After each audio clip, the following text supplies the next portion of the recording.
Perhaps we need some outside universal threat to make us recognize this common bound.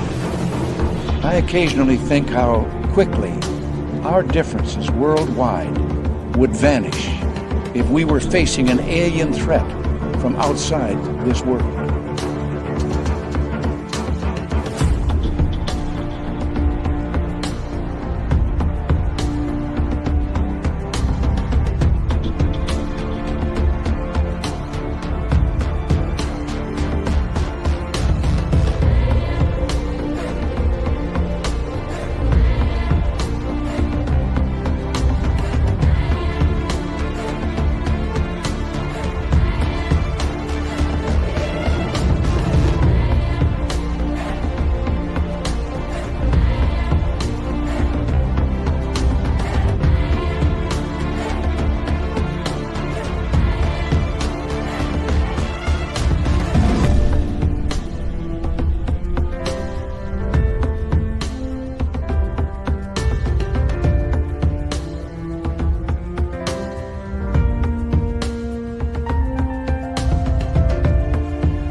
Good evening and welcome to Spaced Out Radio tonight. My name is Dave Scott. No product in the hair, but it still looks good. And we are going to have a great show tonight. Christian MacLeod is going to be here talking about weird, strange world occurrences. We're going to get into that tonight as he makes his monthly debut here on Spaced Out Radio. And it's going to be fun. And if you forget what Christian looks like, well, look at this face of happiness right there. It's just full of happiness. Yes, it is. I love that photo. I don't know why, but I love that photo. All right. Let's do some roll call here. We got Kitty Caddywhack in the gold medal position. Tim Mothman and his goatee sharing a silver. Race Fan with a bronze medal tonight. Forrest Louie, how are you? Robert Lamoth, Gory Tiger, and Mama Catherine. I had the pleasure of texting Mama Catherine a bunch today. Oh, she's so lovely. I love you, Mama Catherine. I hope you have a splendid evening listening to this, and you're just the best. You are the best. Jaquetta, how are you? Good to see you. Mama Catherine's just the best. God, I love her. Yes, I do. Full of love. Full of love for Mama Catherine. And you know the best part about it is I know right now she's like smiling and talking right now. Oh, my Davy boy, I absolutely love you and you're the best and you're my Canadian son. I love it. Love it. You're the best, Mama Catherine. Mwah. Love you again. I'm just feeling lovey tonight. I am. Why? Well, let me show you why. This is why. This is why I'm loving tonight. Right there. Oh, that's gorgeous. Scrolling on down, Bar Madison, how are you? Frankie B, nice to see you. Mel WD40 is here lubing us up for tonight's show because you always want to go into a show with Christian nice and smooth. Yep. He wants it smooth. He wants it lubed up. Mel takes care of that for us. Scrolling on down, Stephanie Kenny Blankenship, Necessary Dialogue. Trucker Andrew is here. Trucker Andrew will be signing autographs after the show. Line up to the left of the studio if you don't mind. To the left of the studio. Scrolling on down, who's next? Let's take a quick peek here. It's Digger Dog. How are you, buddy? Good to see you. And the lovely and talented Kira. Kira will be signing autographs after the show as well. Line up to the right of the studio, if you don't mind. To the right of the studio. Pat Leo, how are you, my friend? Good to see you. And who is next here? Ethanol, nice to have you here. Cosmic Joe. Little Timmy James. How are you, buddy? Good to see you. And scrolling on down. And let's see here. Who do we got? Who do we have? Little Cam on YouTube, bench pressing 665 pounds, 87 times to warm up for Christian tonight. Yeah, his arms are jacked and they're lubed up as well. Doug Shelby is here. The Doug Shelby has arrived, which means we can officially start this show. And we scroll on down to Luscious Jules. How are you? And let's see here. Where are we? Walter Kochabinski, nice to see you. Kira, thank you for kicking off the Super Chat tonight. The Super Chat is a wonderful way to support what we do on this show on a nightly basis. Let's get the radio side going. Hello and welcome to the radio and podcast side of Spaced Out Radio tonight. My name is Dave Scott. Thank you for tuning us in as we have Christian MacLeod here with The Experience. It is a brand new feature here on Spaced Out Radio. And we are in roll call right now, so let's quickly burn through this. Philip Blair, how are you? Good morning. Night Drive, thanks for coming on in. JW3 from Ohio, welcome to SOR Chat. Pam Harris, nice to see you. And Seven Systems, just another guy named Harry. Undead Jed, thank you all for coming on in. And Rock and Rory, Ethanol. And Nelson R., welcome to SOR Chat. In the studio, good to have you here as we continue on with our roll call. Brooke Michelle, Ozzy, Rock and Rory, Walter Kochabinski, nice to see you all here. Do me a favor, everybody, go and become a member on our YouTube channel. Shop at our Spaced Out Radio store. We do not have ugly swag. And throw your horns up. Let's rock.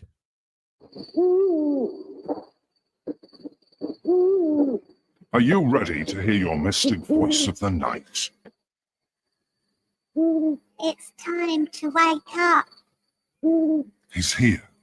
Be quiet. He's ready for you to listen. Let's point our ears towards the little cabin in the woods. We're together, my friends. Oh.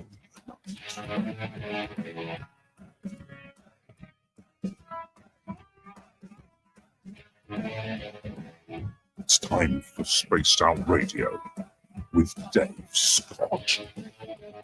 From the mountains of central British Columbia to you listening around the world, this, my friends, is Spaced Out Radio. I am your host, Dave Scott, sitting in the captain's chair of SOR headquarters. We welcome you to tonight's show on our terrestrial affiliates around North America, digitally on every major podcast network.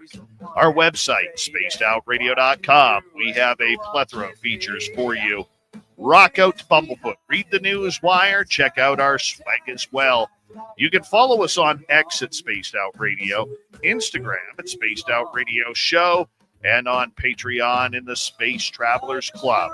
Tonight's show is brought to you by Chive Charities. Help make the world 10% happier by visiting Chive Charities today. You can find them on our website.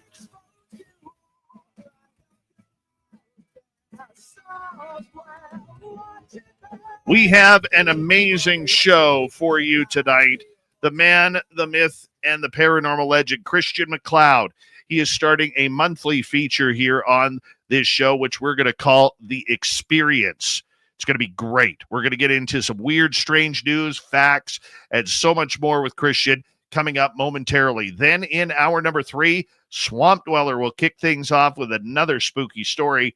Then we'll lead into Robin Haynes, who will be here for the Cryptid Report. So let's get right to it. Geraldine Orozco had to step away from the show because she's moving. She's got her own life together. So we were looking at what kind of show could we do to fill this spot. And I turned to our good friend, Christian MacLeod. And I said, Christian, you got any ideas? And he's like, well, if you keep putting that ugly picture on YouTube about me, absolutely I do, because I love that photo. I do. Christian is somebody who I absolutely adore and respect remarkably in this field. He is a director and lead investigator of A.C.A.P.S, has over 25 years of experience investigating everything from cryptid and paranormal activities to UFOs and more. With a passion for studying and preserving the Native American tribal culture, folklore, and legends, he also knows about dealing with topics such as the occult, UFOs, forbidden archaeology, Freemasons, and so much more. The American Cryptid and Paranormal Society, LLC, has worked in conjunction with other people across North America to learn about these subjects. And now he comes straight to Spaced Out Radio. He's a good friend of this show, good friend of mine, and we're glad to have him as part of the family. Christian MacLeod, how you doing, my friend? Good to have you here. I'm alive and kicking, my brother. How are you? Now, we have to tell people, I mean, the reason why your audio is not up to par tonight is because literally right before the show, you just got your computer fixed and it crashed again. You know, Dave, it's just happening. It's like every time I go and do a show, I get a computer issue, you know, and I used to think it was nothing. Now I'm just getting blatantly paranoid about it. I'm not going to lie to you. I'm starting to think I've got people visiting the computer via Bluetooth or internet or some kind of hacking thing, but I guess I'll just have to chalk that one up to happenstance. I am sorry about this. We do have a brand new whole setup coming in. It was supposed to be here last week, but something happened with the shipping. So by next month, we'll be sounding crystal clear. It'll be perfect. So I do apologize to the audience for that. That is on me. I did not think we were going to have a computer failure, and not just one, but two, by the way. Well, you know what? The main thing is you are here tonight. Thank you, my friend, for taking on this incredible journey that we're going to start together here called The Experience on Spaced Out Radio. And it'll happen near the beginning of each month. And I'm excited about this because you're somebody who I highly respected this field. And I know that comes, you know, as a shock to you of all people. But well, I mean, you've had head trauma. I mean, you know. Yes, I have. It's too many concussions from hockey. That's what I'm blaming, right? But what I want to say is very rarely in this field of research and people and authors and you name it, have I come across somebody who I have an instant brotherhood connection with. You know, and you are literally one of the few, my friend. And do us a favor for people who may be listening to you for the first time. Tell us how you got into all of this and why these subjects of the paranormal supernatural are such a passion for you. Well, and let me just reiterate by starting with, you know, David's mutual. You know, when you and I met, Christina was there, and I remember Christina's she's got a radar with people, and the first thing she said was, "That's a good guy. You can trust him." That was the first thing, and she never says that, especially with the people that we tend to surround ourselves with. Because let's be honest, we got a lot of people in the field that are just kind of out for themselves, and they'll do whatever it takes. You say to be your buddy, but the second you can't produce from, you don't hear from them again. And I hate saying that, but I think the cryptid field's the worst. I think we probably have the worst reputation for that, and that's sad because it's not true. It's 99% of the people that we deal with are awesome, but there's just that one bad apple in a bunch, and that they tend to get more publicity than anything else. But I'm honored. I can't wait. I think we should be calling this the Christian MacLeod Experience. By the way, I'm just throwing that out there. We can do that. I think that's just. I actually like that name. I'm going to change that to the Christian MacLeod Experience. I like that. I can see the T-shirts not selling now. I will buy one. One. Yeah. We'll just have one T-shirt. We'll take a picture of it. But I got into all this. I'm originally from a small town in Maine, and when I was a little kid, the house was haunted. But it was nothing new. Every one of my friends had a special friend in the house, or there was a house guest that, we always talked about, and it was just kind of normal behavior. And then, of course, because of that location, I was also exposed to a Bigfoot issue that happened when I was about 5 or 6. And it's probably all to do with the fact of where I was originally from. And then when I moved to go to college, some of these things didn't happen in Florida, where I moved to. So I always thought it was a little weird. And then that's when I really started, to kind of miss it and get into more research. And before you know it, 27 years ago, it's trickling by, and here we are. How much fun do you have doing this? I have a blast, even when I'm running for my life in the woods. I still have a blast because it's like I consider every investigation like an adventure. And, you can never have too many of those. And the cool thing is, like, the crew I do this with, I get to do this with the love of my life, my Christina. And, she's very good at this. She's got a natural ability in the woods. Her dad, my father-in-law, he should be getting medals of honor for the way he raised his daughter, because she's just fun to hang out with, and she's not afraid of the woods or bugs or things like that. So I'm very lucky. And then of course I've got Tiny, I've got you, I've got Robin, I've got Mulder, Kumbo. I mean all these great people. What's his real name? I call him Merlin Toyota. Kobe. Thank you. And we've got Kobe. So I have different nicknames for people, so sometimes I forget their real ones. But I've just been blessed. I've been very blessed. And then top it off,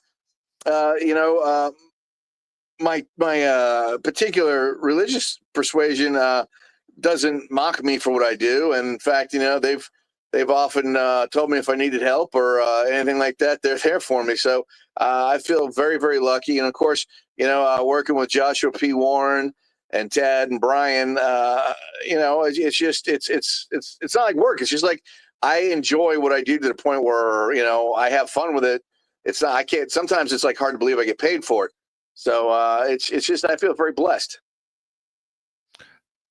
The journey that you have put yourself on to find answers to the unknown. Have you, since you've been on this journey, realized that there are answers out there, we just can't find them? Or do you think that this is all part of life and that there are some mysteries that maybe we're just never going to know? Damn, Dave, that's a good question. But the truth is, I think we'll find out. Thank you. Christina just made a good point. We'll find out when we're supposed to, but I definitely think there's answers out there. I think people have them. They just don't want to share. Knowledge is power, and it's been a way to control the masses since day one, and nothing's changed. I think that's still what happens. I will say this, though. I've been lucky enough to kind of find some of the things I found what I was looking for. I have found a few things.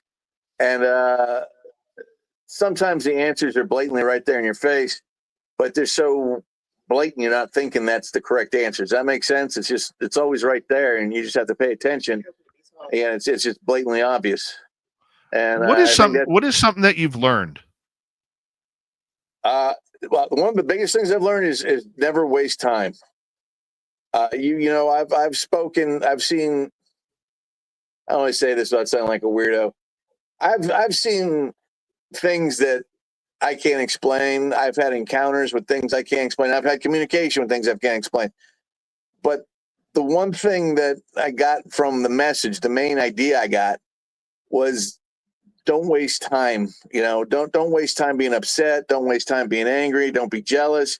Just be a good person, and that follows you wherever you go. And I think a lot of the things that we've investigated over the years in the paranormal that there's always been an issue is these people weren't nice, and they pass away. They knew where they're going to go, and they don't want to go there, so they choose to stay and, continue to make life miserable for other people. So I think, if you lead a good life, you're just a good person, you don't have to worry about stuff. And I honestly, that was my big takeaway. I'm going to tell you something right now, Dave. I've never publicly admitted this, but when I was in my 20s, I was pretty much an atheist. I refused to believe things. And then I ran into a gentleman named Malachi Martin. Are you familiar with him? Yes. Malachi Martin kind of changed my life. I saw him in Boston once, and then I will tell you this. I saw him like on a Friday night. He did one of his talks, and I was in church Sunday morning. And that kind of put me back on the trail. And ever since then, I'm just a firm believer that, the big man upstairs has designs for everyone, and we just have to listen and pay attention. But I think that the best thing you can be for this life and the next life is just be a good person. You chase down monsters, you chase down ghosts, UFOs, you name it. What's your favorite? Easy women. No, I'm kidding. I joke. I kid. I just want to see you smile, dude. I haven't seen you laugh. I haven't embarrassed you in a while. Honestly, Dave, my favorite. I want the fuzzball, man. I want Bigfoot. I just want to hang out with him for a day. I just want to see what he does. I'll have a beer with him. I'll bring a flask. We'll just go from there. You know what? I have to say, man, that I'm along the exact same lines as you. I just want to get really, and I hope I have the intestinal fortitude that if that situation happens, I don't, do something stupid like have a heart attack right there because of it. I think, But listen, you're tough, man. I think the only thing you would have to worry about, honestly, and I'm just saying this, I don't mean to cut you off, but the only thing that would scare you is if you had your son with you, you'd just be terrified of someone. That would be the only thing that would be a hindrance to you, is if the kid was with you and you saw something, because then you're going to kick into daddy mode, and that's what you are. Your dad. You're gonna. I have seen a Bigfoot with him. Yeah, but it hasn't come up and said, "Hey, what's going on, Junior?" No, I know that something big like that or similar is going to happen at our Flight 21. I don't know when. I just have this insurmountable feeling that it's building. And our good mutual friend Robin Haynes and her and I have talked about it, and she's like, "Oh yeah, it's coming." Well, but here's the thing, you know what, Dave? And here, I wouldn't normally say this about most people because I don't want to think this is a butt kissing show. But if anyone deserves that experience or that kind of prestige, it's you, because you're like me. You did the right thing. Because let's face it, you and I, if we're being 100% honest, we love the quest. We love looking for the answers. But the truth of the matter is, if we had definable proof 100%, I'd probably call you and fly up to your place, show you some video and say, what do you want to do? And you and I would sit there, we drink a bottle of scotch and say, absolutely nothing. These guys don't need any problems. But we know for ourselves. That, I think, is what compels me the most. Just to sit down and have a select group of friends. We'd have a nice neutral meeting place, probably in Nevada. I'm thinking maybe Las Vegas. That would work for me. Definitely Vegas. And then I just say, here's what I found. They're real. Everything we thought was real. By the way, we're not sharing this with anyone because I don't want anything to happen to them. Well, that speaks more about you guys. You care more about the well-being of the species that you care about than you care about your own notoriety or fame from the discovery. I'm famous because I know you. That's how I look at it, Dave. Well, I mean, and I appreciate your sarcasm there. I do. It's not sarcasm. It's true. People love you. Oh, people love you too. They do. They just don't want to admit it in public. But, I mean, that's just. But I think if I could have the ultimate experience, there's two that I would like to have. I would love to finish up this show, walk outside after this show one night, and all of a sudden see a UFO on the ground in my backyard. Because my backyard is big enough. Okay. And I put that out to the universe, man. Whether that ever happens or not, I don't know. But I would love for it to happen. But with Flight 21, I know we're close. I know we're so close, and they are getting closer and closer. And I think in another few weeks, there will be finally trust built up in regards to that, because it takes a while to build up that trust. But I would just love to have that open encounter, maybe 15, 20 feet away, where there's no trees involved, there's no hiding spots involved. And I would absolutely love to just look at that creature and just say, thank you. I don't think that'll happen. I think what's going to happen is I think this thing's going to look at you, walk up to you, and give you a hug. That's my personal opinion. I know these aren't Harry and the Hendersons. I know that. I know that for a fact. But I also think they can do two things. They know intent, and they can feel love. I think when certain people are out there, and it all goes back to I just think it's intent. Because that intent, you have the intent where you want answers, but you're doing it with love. You're not going out there, you're trying to wreck stuff, you're not trying to burn stuff down, you're not trying to shoot anything, And I think it's like being a dog, it's hard not to have a dog love you. I can't understand why people don't love dogs, but I think dogs are like all animals, and they can tell if you mean them harm. And if you're going to be a good person, and I don't trust anyone that doesn't like dogs, number one. But I think when you take dogs don't like them. Yeah, but when you take it to the degree with the Bigfoot, I mean, we look at the natural abilities they have, the intelligence level, all that. I think they can feel and sense it the second they see you. So you'd have nothing to worry about. I think this thing would walk out of the woods and give you a noogie and give you a hug. That's what I think. Well, That's if what I I'd do. find one If I was a Bigfoot, I'd give you a noogie. I'll tell you this right now, that if Bigfoot became angry with me and attacked me and ripped my arm off and beat me to death with it, I can't wait to tell St. Peter at the gates, man, what it's all about. And I'm going to ask him point blank, come on, you haven't had this happen often. Like, to me, that's a good death. That's a good death. Tell me this isn't cool. Yeah, I mean, that's sainthood right there. As far as I'll do what I can do. I'll call Leo for you, but I don't, that's sainthood right there. But I don't think they'd harm you. I don't think they've had opportunity to harm you. If they wanted to, they would have done it by now, man. I agree. Yeah, that's the way I look at it, especially your place. That place got everything going on. You got the cryptid, you got the paranormal, you got the alien, you got literally, you got the transdimension, you got everything happening in that place. That I guarantee if you trace some ley lines, I bet you got 2 or 3 ley lines crossing that area somewhere. But if they wanted to do you harm, it would have happened. That's not it, man. You just put out a good vibe, man. You're not a jackass. You're not one of these hoaxers that I don't want to mention names on your show, but you know who I'm talking about. These people are just so full of it. I think my wish is for those people to actually have a real encounter to the point where it scares them so bad they soil themselves and then have to walk home in it. That's me. I'm bitter. But I think, but you're a handsome bitter. We got 3 minutes to go before we go to break on the bottom of the hour with the Christian MacLeod experience here on Spaced Out Radio. That's what we're going to title this new thing. And I like the title. I'm not going to lie. I like the title. Christian, when you and I were kind of putting this project together for you to come on once a month, we wanted to kind of stay away from, the stories and everything. We kind of wanted to get to some cool reports.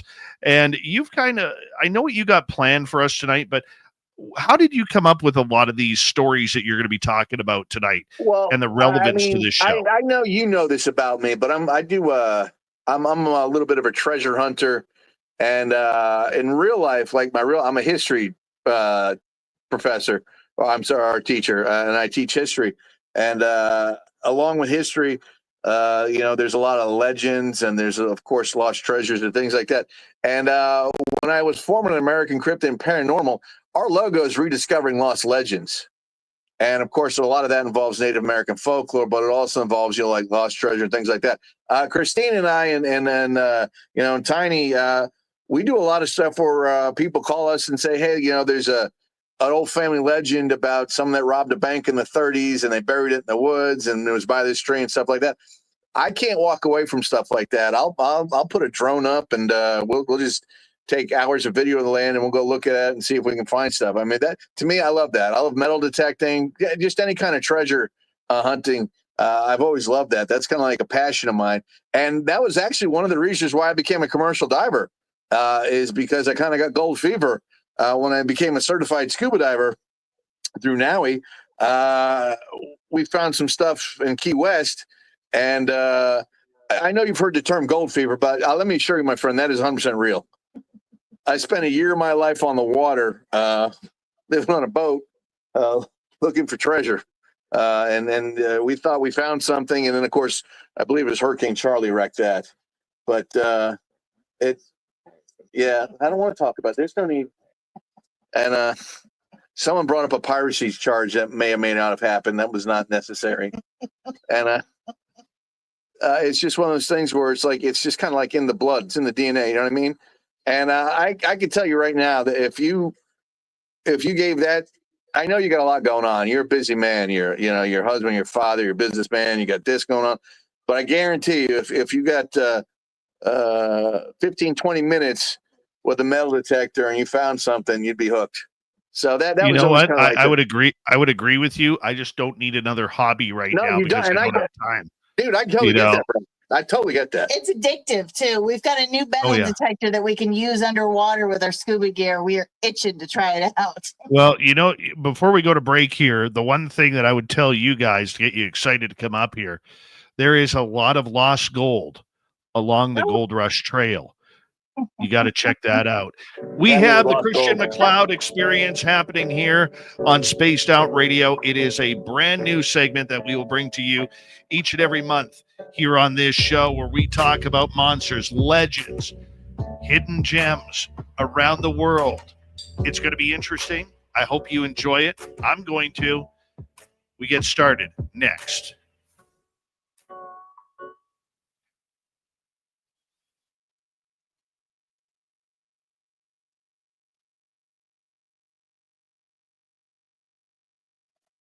The first part. All right, we are clear. Let me just quickly say hello to Monica Davies. How are you? Tom King, how you doing, buddy? Hope you're having a great night tuning in. And Oob to Joe's Main, you've got aliens. Let's see here. Who else jumped in here? Well, let's see here. Woo Poo, how are you? Bolt Gun, welcome to SOR chat.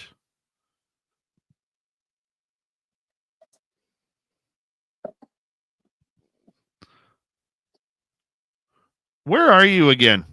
You're in Alabama? No. You're not in Alabama, Christian. No, I'm in Hendersonville, North Carolina. Oh, you're in North Carolina. How close are you to Georgia?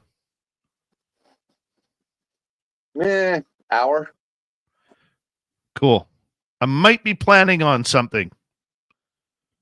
All right. Jaron listen, Carter, how are you? Yeah, I might be sorry. planning something. All right. Well, whatever you need, let me know. All right. For our listeners tuning in tonight, good morning, Commonwealth Andrew. For our listeners listening tonight, I am taking the final week of August off. Okay. We're not going to have any guests. And the reason why we're doing that is I am going to be redoing the studio here. And I want to make sure that I have everything going that we need to have going for this show. And I want to try and get a new look going on for the studio and, you know, make it look a little bit more professional, shall we say? I don't know if that's the word, but you know what? We're going to make it look good in here. And so Tim James and I are going to be working on the studio and a brand new look. So if you guys, and what we're going to do here, and it was my idea, I'm taking credit for it, is we're actually going to be, we'll probably be live. So like we'll be working around. If you guys want to come hang out during those nights and just hang out with us, I'm cool with that. And I don't mind turning the servers on to make sure that we have something going here if you guys want to join us. But we're not scheduling any guests for that week. So that way we can do the shift over in the studio to try and figure out how to do it. There might be a certain period of time where we have to disconnect everything. We will keep you in touch. But just wanted to let you guys all know that we will be taking that time off. Which reminds me, I got to order something here.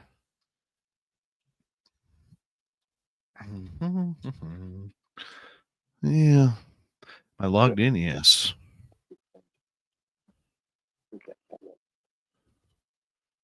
Where are we here?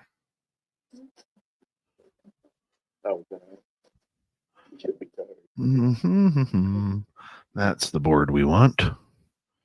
Rodecaster Pro 2.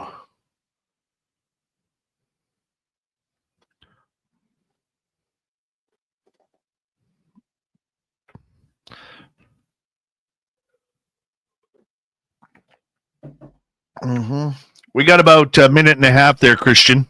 No problem. Oh, hold on. I have something for your wifey here. Hold on. Good.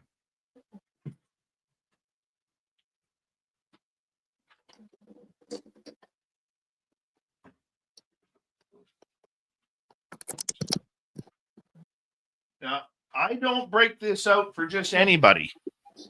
Okay? This just doesn't come out for just anybody. But this is for you, my dear. There it is. Oh, I love it. There it is. That is awesome. There's a There baller. you go. Hold on. I got to make sure it's... There it is. Looks good on you, my man. That does look good. Oh, tell me about it. Tell me about it. Emperor Penguin, how are you? Who else has jumped in here?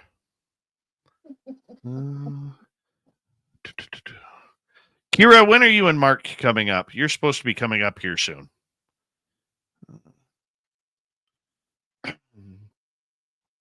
If Night Drive, if I had time, I totally would.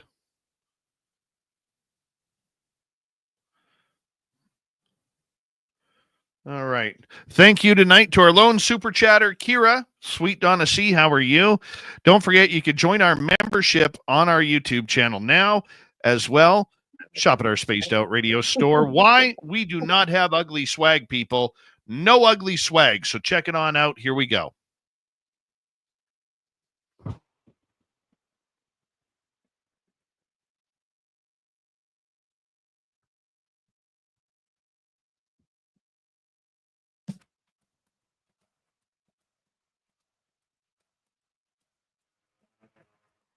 Here we go with the second half hour of Spaced Out Radio tonight. My name is Dave Scott. We appreciate you tuning us on in wherever you are on this beautiful planet we call Earth.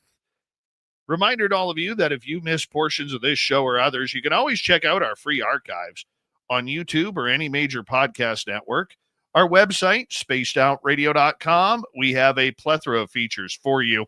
Rock out to Bumblefoot, read the news wire, check out our swag as well. You can follow us on X at Spaced Out Radio, Instagram at Spaced Out Radio Show, and on Patreon in the Space Travelers Club. Our new monthly edition called the Christian MacLeod Experience, happening right now with investigator, researcher Christian MacLeod. He has a plethora of great information for us. And we are going to get started right off the bat, Christian, because you have some amazing stories that you want to share with us. These are stories I look at, even when I'm doing my research, for Cryptid or Paranormal things. I find these things and they're fascinating to me. And I think our first topic, we talked about is about a guy named Jefferson Davis and the Confederate gold.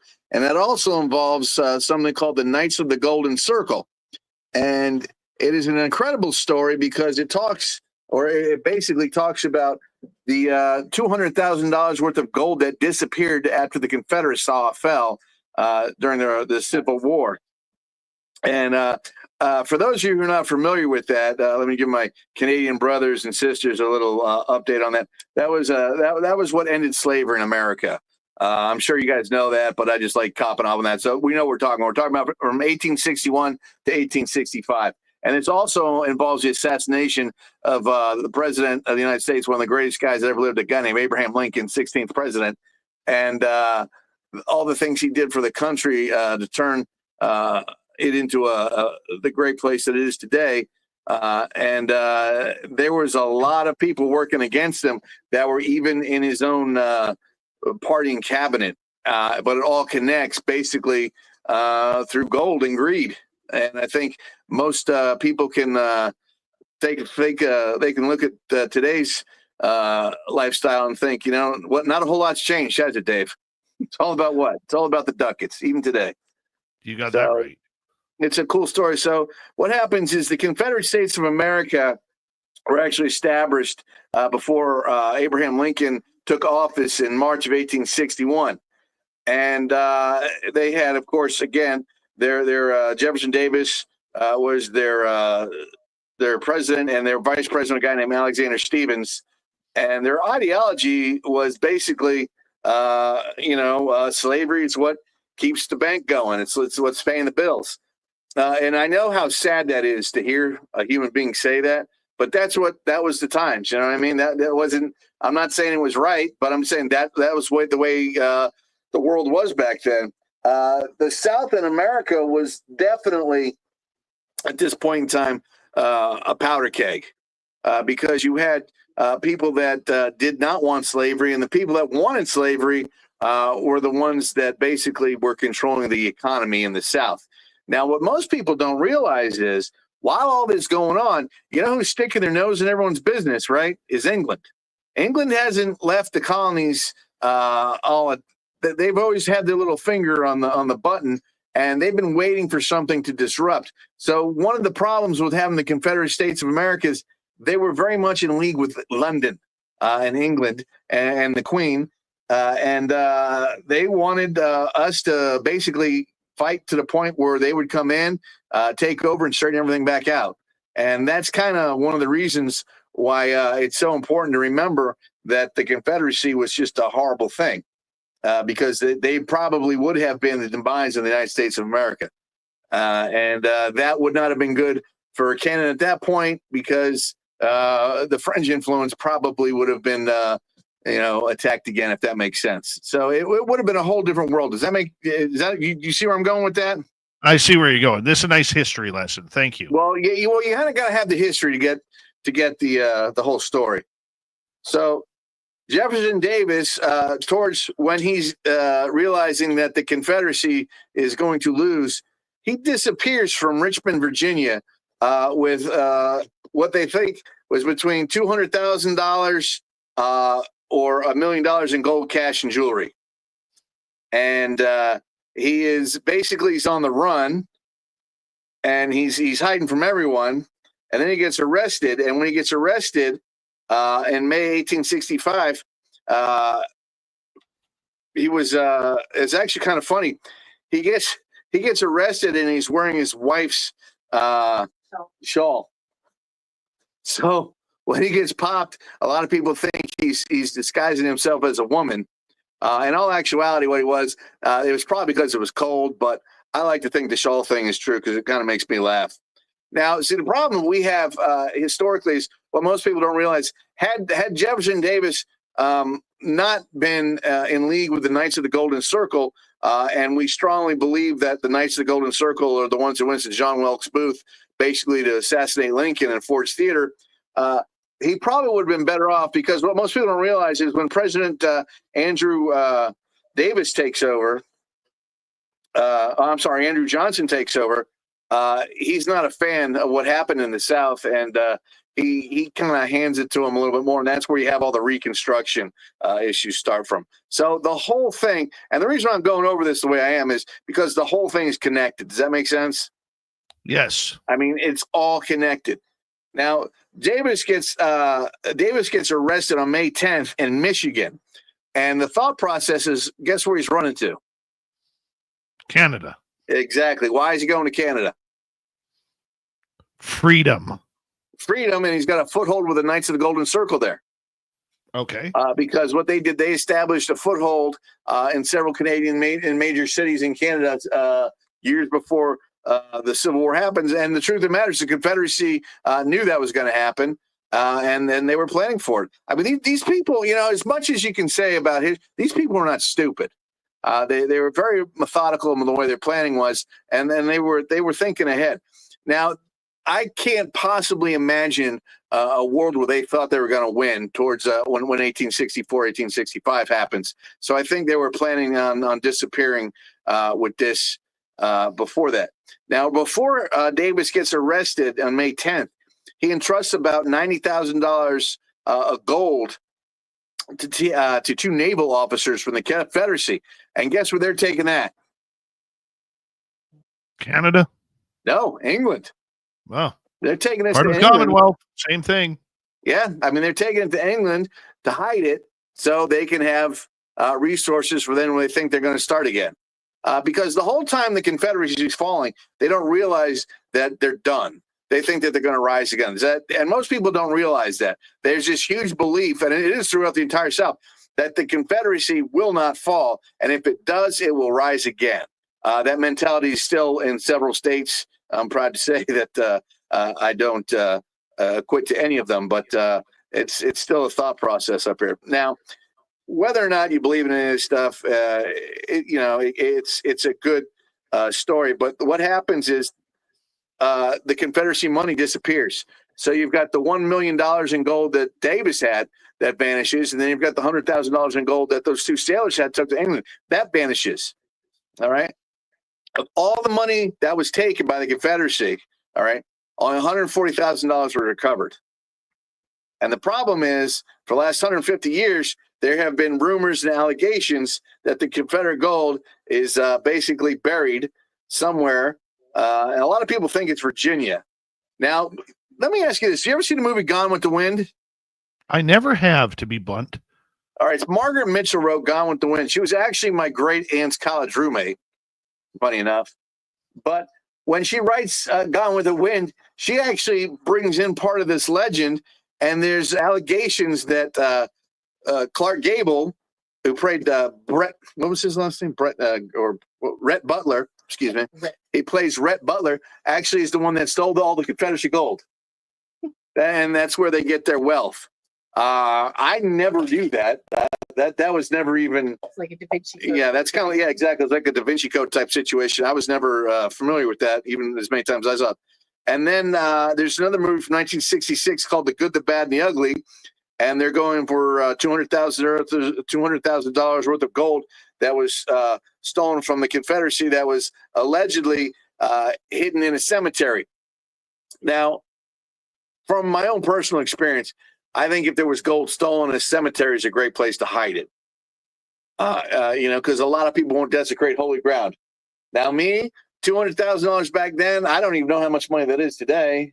Move the decimal point. It's probably $200 million. Like 20 million. Or 20 million, 2 billion, 10 million. I don't care. I'm going. If it's in I'll go dig it up. I'm all right. Dave, would you go dig it up in a cemetery? I wouldn't have a problem with that. I would do it quietly. I'd have a priest with me just in case. Hey, you bless this. I'll give you guys, I'll give you your 10%. I'll tithe. I'll be fine. But I'm more than willing to do that for, a couple mil. It's something I could live with. But the cool thing about this whole legend and all this gold and the Knights of the Golden Circle is the way it just interprets how history happened. And then when you look at, what they say in the history books, and then when you look at what they say, okay, this happened, and this happened, it all kind of intercepts. Does that make sense? It's like, it's hard to prove any of this stuff to be false. Because the Knights of the Golden Circle, we know that was a real organization. We know they helped John Wilkes Booth. We know Jesse James was part of it.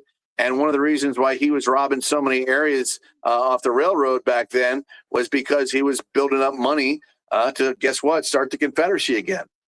And I'll tell you something, living in North Carolina, I live in what used to be the South. It's definitely not the South anymore, but what used to be the South. And there are legends. In fact, we got a legend right down the street about Confederate gold that we're actually starting to look into because it's actually got a little, it's got some chops. Yeah, it's got a little juice to it. There actually might be something there. And it's very interesting, but there's always some kind of legend where it's buried in a graveyard, or Right. It's in a family graveyard, or it's buried with a tomb or something like that. And a lot of people are just afraid to dig it up. Or somewhere they're afraid to go because of Bigfoot sightings. Or holy ground, or it's covered up. But I Christian, think that's yes, sir. What are some of the clues that kind of lead to where this gold may be? Well, there's always phrases. There's always markings on trees. There's always a map. David, there's always some kind of map. And the thing with the map is you never have the whole map. And part of the map might lead you to the rest of the map. And it's one of these things where when you do this long enough, I will tell you straight up, X doesn't usually mark the spot. The maps describe places that aren't there anymore. So and that's the other thing. You have geographical changes. There could be a condo development on top of this. We just don't know. Streams have changed. Rivers have changed course. I mean, the whole thing, even if you go back to, Virginia Dare and all that's almost impossible to look up anymore because the geography's changed so much, and the maps have changed. So it's hard to tell even what happened with Roanoke back in 1584, 1586. So and that was not as that was a couple hundred years ago. This was only 150 years ago, and look at how much the face of the earth has changed since then. Access to satellite imaging is going to change all that, though. There's going to be a lot more stuff opened up because of access to. Yeah, but that doesn't help us. It's amazing how faces can change. That's for sure. Well, then there's the natural. Most people don't realize this. There's also the natural frequency of elements, and this is something the military. I know for a fact the military does this. When I was a commercial diver, we used to hear legends or rumors that the military has scanned the Gulf of Mexico. There's 365 known wrecks with over $1 billion in each one of them, and they know where each one of them is. And they're either going to pick them clean or they're going to leave them there and get them when they need them. Now, to me, that makes sense. Everything has a natural frequency. So if you can have the natural frequency of an element from a satellite, there's nothing you can hide. So I think that's part of the next big treasure game. I don't know. It's fascinating when you think about it because there's so many possibilities. Or there's some they don't want discovered because of what the discovery would reveal about the history. Yeah, but I don't think they care about that anymore. I don't think they care about that anymore. I think it's just about the money. Where do you think the location of this gold is? Me, personally, and this is just me, I think it's somewhere on the Appalachian Trail. Mm-hmm. I think it's somewhere between, they think it's in Virginia, but the truth of the matter is, I think it's Georgia. I think it's in North Carolina. Yeah. I think it's in North Carolina. I think it's on the border between Virginia and North Carolina. That's just that's just me. I will tell you this: we are going to be doing a little summer vacation, looking for it when we go to Roanoke and do some more research there. But it's definitely something that's in our top 10 list. And I'll tell you something else, man. I honestly believe I don't think it's been found. There was a rumor that in the late 80s the FBI found it, and they just basically kept it all. But they can't. Yeah, but that they'd have to report that. So I mean that would be illegal. So if that was come to light, the truth of the matter is you just don't know. But it's one of these things where until you find it, you're not going to realize how much it is. You know what I'm saying? Because this we could think, oh hey, it's treasure, blah blah blah. Then you find it, and it's it's someone's lucky charm, a rabbit's foot, and maybe a nickel or something. So we just don't know. But it's just one of these things where it's some people are just compelled, to go out and look for stuff like that, and I completely understand that. Like I said, once you get the gold fever, and that happened to me when I was 25. I found a piece of gold in the bottom of the ocean when I was 25, and it took me 4 years to get over that gold fever. And like I said, I quit my job. I became a professional treasure hunter, and then I went to commercial diving school, became a commercial diver, underwater demolition, salvage. That's what I specialized in, and that just made me want to do it more. So I mean, I totally get that. Like when people, there are actually real professional treasure hunters out there. There's companies, yes, that specifically do that. Now I don't know how they finance it or who pays the bills, but I would love to hit the water one last time and find something. Because like I said, there's 365 known wrecks out in the Gulf of Mexico alone. And I have ties to Florida. I went to high school and college there. That's where I met Christina, and she's got ties out there. I would love to have one, good trip out past the Keys into a couple of areas that I think are very active. It's funny. I still have charts and things from that time, Dave. Every once in a while I look at them. We've never been deep diving together either. That would be fun. We got 6.5 minutes left before we have to go to break. Let's go to our next story. Okay. All right. Well, yeah, it's fine. All right. The 10 most wanted stolen artifacts. All right. We're on a theme here. There's a theme going here. And the theme is the most 10 most wanted stolen artifacts. All right. Number 1. I wouldn't even attempt to go looking for this, but it's called the Amber Room in Russia. And the Amber Room was called the 8th wonder of the world.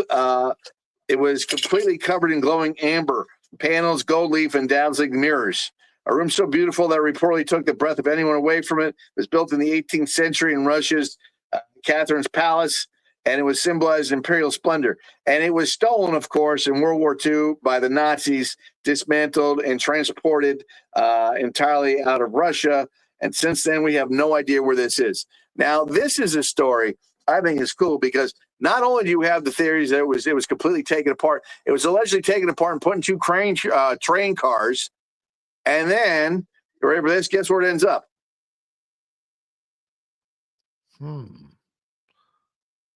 Guess where it ends up, Dave? I'm trying to think here. England? No, Germany.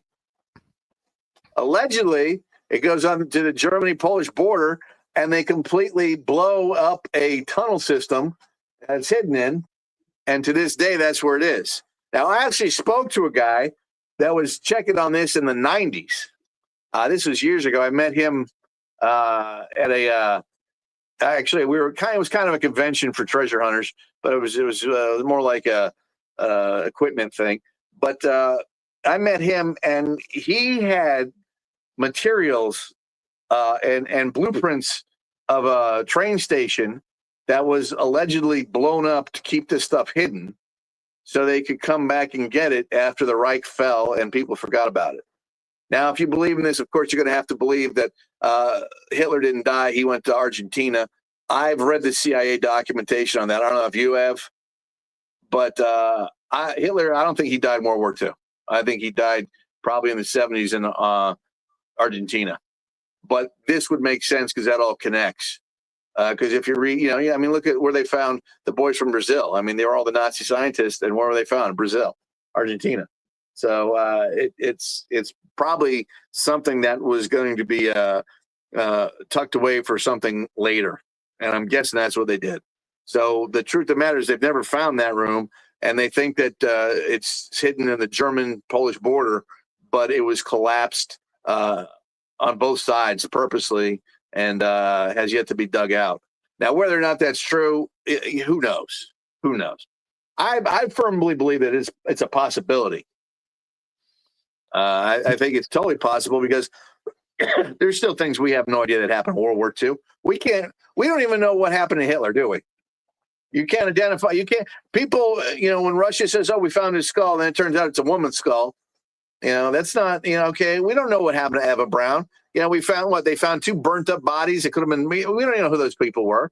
They were women. Yeah, and we don't know what really happened to that whole thing. I still think I think they found the U-boat, and I think they showed up, and I think they either made it to Antarctica, where we would have base 221, and we all know about that, or they made it to Argentina, and they lived the high life.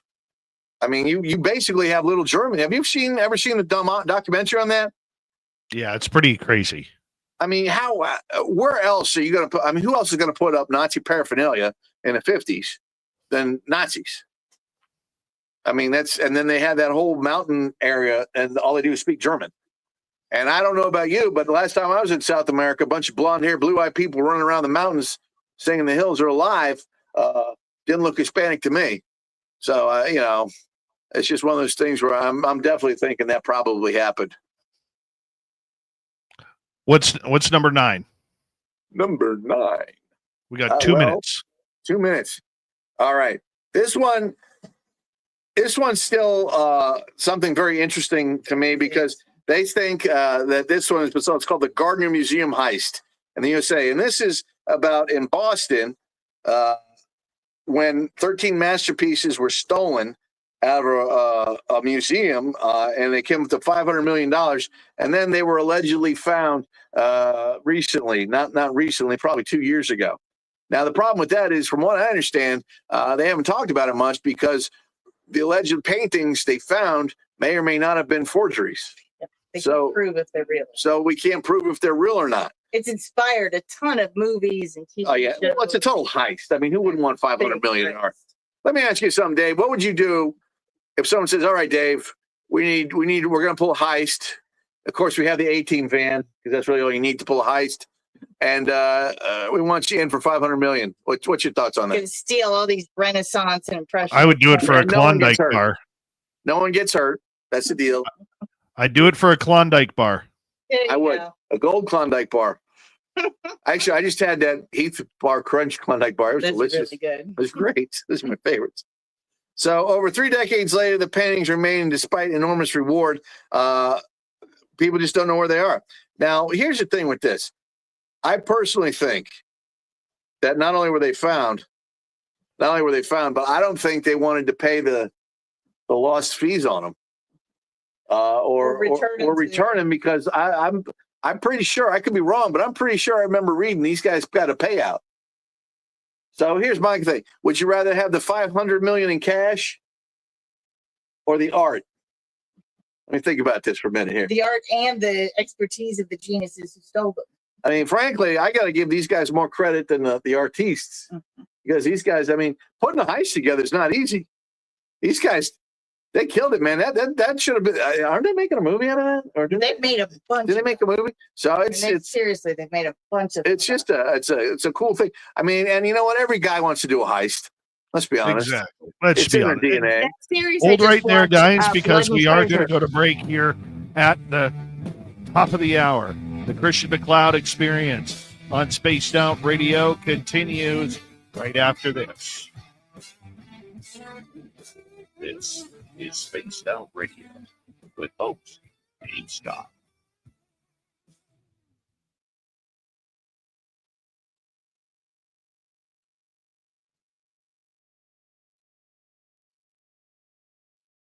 Not even. All right, Christian. We're going to take about a 5-minute break here.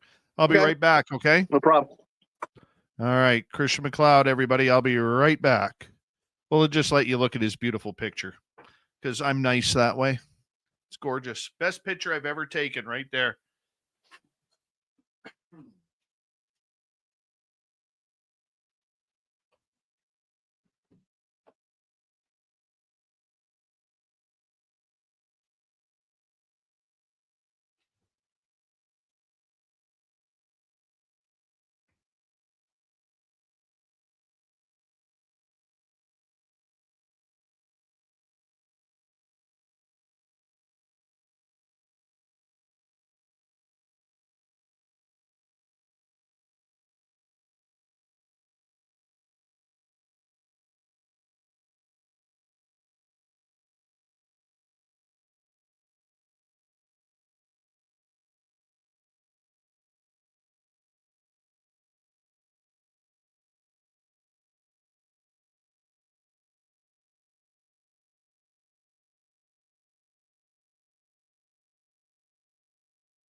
All right, here we go. We got 1 minute to go. Christian, we're going to bring you back in.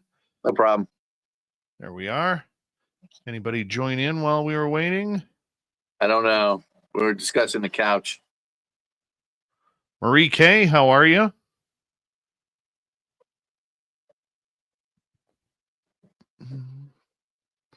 And that's it. Thank you tonight to Mel WD40, Kitty Cattywack, and Kira for the amazing super chats. We greatly appreciate your love and support on this show. And don't forget, you can join our membership on YouTube tomorrow. I'm going to be doing something for you. Just pay attention. I'm going to be there. Thurston Howell III, how are you? Say hello to Lovey for us if you don't mind. And we're going to get going here in 5 seconds.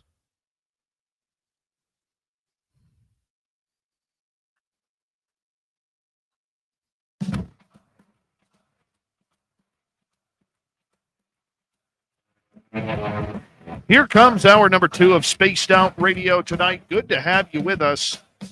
My name is Dave Scott. We're listening to the Christian MacLeod Experience. We're having some fun tonight. I hope you're enjoying your time listening. Hey, we want to say hello to everyone tuning us in on our terrestrial affiliates around North America, digitally on every major podcast network. Our website, spacedoutradio.com. We have a plethora of features for you. Rock out to Bumblefoot, read the news wire, check out our swag as well. You can follow us on X at Spaced Out Radio, Instagram at Spaced Out Radio Show, and on Patreon in the Space Travelers Club. The Desert Clam has set the password for tonight in the SOR Space Travelers Club. Oblocutor. Oblocutor is your password. Use it wisely, Space Travelers, as the Clam sets the password each and every night, right here on Spaced Out Radio. We bring in our newest monthly feature. Christian MacLeod is here for the Christian MacLeod Experience. We're in the top 10 stolen treasures around the world. And here comes number 8. Christian, welcome back. All right. Thanks, man. Dave, let me ask you a question.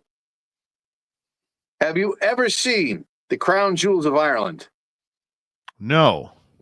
If you are on a computer and you can Google this, you should do it, because it's actually, as an Irishman, I kind of have to laugh at this thing, because it looks like, honestly, someone went to the beach, they found a bunch of rocks, and they stuck it on a gold backing and said, hey, we're going to call this our crown jewels.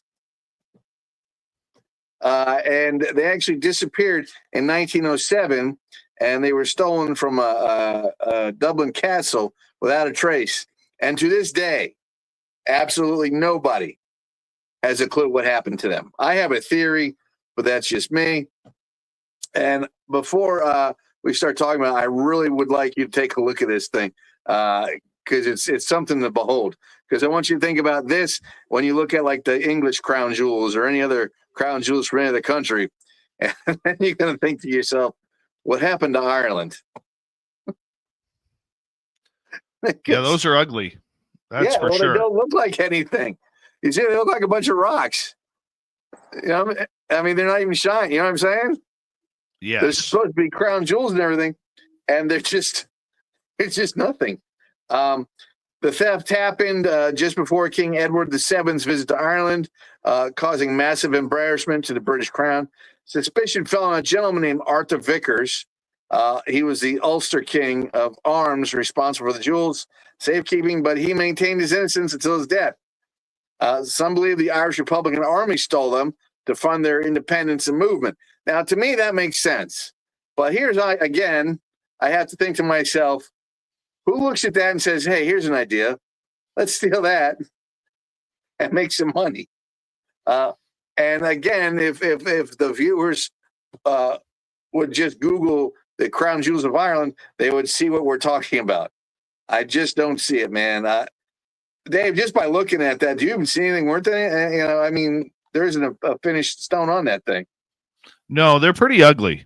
But no offense to Ireland. They're not well cut. This is like the poor man's king's crown. This is like this should be like. When did they go missing? 1907. And I'm telling you, this is like your poor cousin Clem's crown. This is, but the funny thing is, they still haven't had any, to this day, they haven't got a clue as to what happened to it. The funny thing about this is they don't even have a rumor. Like, they have absolutely no, they thought it was the guy that was in charge of keeping an eye on him. They proved it wasn't him. It wasn't anyone in his family. They have no idea what happened to this stuff. So here's my question to the thieves or anyone left responsible from 1907. What were you thinking stealing this thing? I mean, even the pearls on this just look like rocks. I mean, I've never heard of Irish pearls. Have you? No, that I have not. So I'm not sure where any of these rocks came from. And the funny thing is, you think it'd be all emeralds because, you know, it's the Emerald Isle. But I think, what is there, 3 on there, and they're still uncut. So what makes me laugh about this whole thing is you've got the Irish crown, but all the stones are uncut. It's like when they were making the English crown, like, here, you guys can have the scraps. Go ahead. Start with that. But on a professional and a pro-Irish level that I am, the loss was a deep cut to Irish history, leaving behind questions that have never been answered. Now, here's my thing. What are the chances this thing's still in one piece? I would say it is. You know, I don't think you I'll tell you why. I'll tell you why. Because recently on Netflix, I have been binge watching over the last month and a half on a show called The Blacklist with James Spader. God, I love that show. I love The Blacklist. Oh my God, that show is so addicting. I even watched an episode. I'm on season 6, and I'm really upset that I'm already halfway through this. But the way he talks about all of these secret societies and secret groups and the you know, the white collar theft that happens between everything from art to jewelry to weaponry to people and everything that goes along with it, it completely makes me think that there is this almost like Illuminati type of people out there who will do anything for this type of jewelry or art or something along those lines. And I am completely convinced that this would still be together, but it's in the hands of some oligarch around the world that does a lot of black market stuff that you know, bids on this kind of stuff. Or this little circle that trade in all of that. You know, the cool thing is about, I love the folklore mythology about the Illuminati. And of course, I don't know if you knew this, but I'm a master Mason. I'm a former worshipful master of my lodge. Yes. And I guess my particular lodge, we didn't have anyone in the Illuminati. And I'm not too thrilled about that. Because I'm like, how do you hook up with these people and how do you get on the payroll? That's all I'm saying. But right? No, I you know, it's hard for me to believe like Masonic conspiracies because I've been one, you know, for, you know, quite a long time. Like I said, I rose up into ranks. I was the worshipful master for one of the biggest lodges in North Carolina. And not only was everyone devoutly religious, but we never had any, I guess, stolen artifacts or anything. And if we did, they didn't tell me about them, which really ticks me off. Getting ins. Yeah, I couldn't get any in. Exactly. You think it would have made some connections, but no. So I'm upset about that. I'm just saying. All right. Doesn't the Blacklist make you want to be friends with him and that little group that he has that is his like inner circle? Oh, 100%. 100%. I would love to be James Spader. He's like one of my favorite actors. I love that guy. Yeah. Love James Spader. Big shout out to James Spader. Dembe is awesome too. I love that show. Well, we both have the same fedora too. We have the same Stetson. We should have hey, can you get James Spader on for the next Christian MacLeod experience? I would love to. How cool would that be? Oh, he played that, you know, totally off topic. He played that role incredibly. He's just anything he does. Look at how good he was in The Office. He's so cool. I mean, you know, when he was Robert California. I mean, he's hilarious. He's just hilarious. Yeah, but on the Blacklist, man, was he cool. You just, you want to be his friend. Oh, yeah. Well, wishful thinking. All right, guys. Our next Our next heist and plunder mystery is Alaric's Roman plunder. Now, Alaric the Visigoth sacked Rome in 410 Common Era. He carried away treasures that would modern make museums drool. The loot included sacred Jewish menorah from Solomon's temple, golden vessels and precious artifacts accumulated over centuries of Roman conquest. Alaric died soon after in southern Italy, and the legend says he was buried with his treasure. Now, this is one where you basically, I personally think they left some clues because of the way the legend goes. Because listen to this. This is where it gets real interesting. According to the ancient sources, Alaric's followers diverted the Bastinio River near Conservenzia, buried their king with his treasure in the riverbed, and then redirected the water back over the grave. So literally what they think is they stopped the river, they dried it out for a little bit, they built a crypt, they put the king and all his stuff in there, and then they put the river back over on top of it. Now, how would that?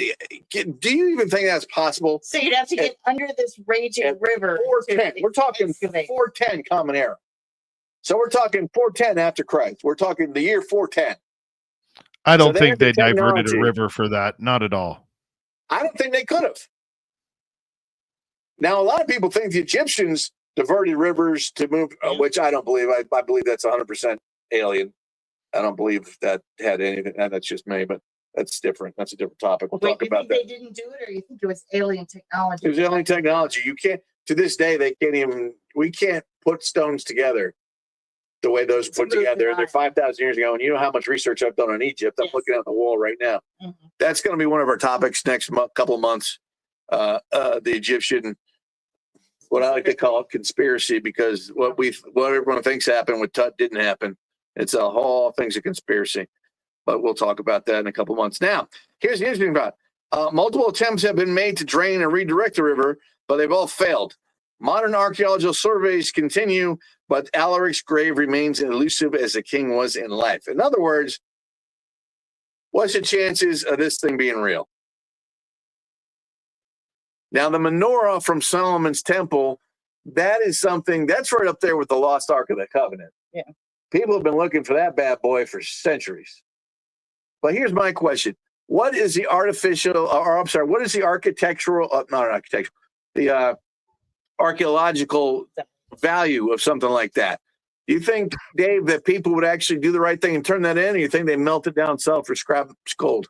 See, to me, that just sounds like a really good story. A really good story is better than a great hiding place. All you have to do is have a great story about them hiding it under a river. You hide it nearby in a mountainside, and everybody's focused on trying to find it under the river, which they can never do. Yeah, but is that river story just a knockoff of Moses and the Red Sea? Could be. All right, that's the problem. Is we don't have the historical aspects to find out what really happened. But see, this is why history is so fascinating. Because it's a good lie. You know what's happening. Some guy's going to be digging a hole to plant a tree one day, and he's just going to find all of it. I mean, it's just brilliant because you just never know where it is. And that brings us to our next topic: the missing Fabergé masterpieces. Tell me, my dear, are you familiar with the Fabergé egg legends? Yes. The Fabergé eggs. Are you familiar with those, Dave? Yes, Fabergé eggs, 100%. All right. So there were 50 imperial Easter eggs created by Carl Fabergé for the Russian royal family. 8 remain missing. Now, the ones that are missing, of course, are the ones that are most valuable. So there's a lot of people that think that there's a connection to, of course, the Romanov fall and, Nicholas Tsar and all his family getting killed. But let me ask you this. These were the most desirable of all 50, and they're missing. Do you think these things ended up in someone's bookshelf, or do you think they were sold? I would say that they're probably in a certain president's house in Moscow. See, you think old Vlad has them? Oh, he's Putin on the eggs, that's for sure. think at least one or two ended up in some oligarch's treasure room or See, I don't know about this because here's why. Here's why I say this is a 50-50 one with me, guys. Because here's why. All right, you had the collapse of the Russian Empire, right? Yes. The Bolsheviks revolution's kicking in, and these things are made of the missing age includes the Royal Danish and the Alexander III commemorative, and they were last seen in the Bolsheviks raided the Imperial Palace. Some may have been sold secretly to fund the Soviet state, while others could have been gathered dust in private collections. Occasionally, a missing fabricated egg surfaces at auctions. The last one was discovered. You ready for this? The last one was discovered in 2014 in a Midwest antique shop and was purchased for $14,000, later valued at $33 million. Now, the problem with these Fabergé eggs is they're also made out of incredibly valuable materials.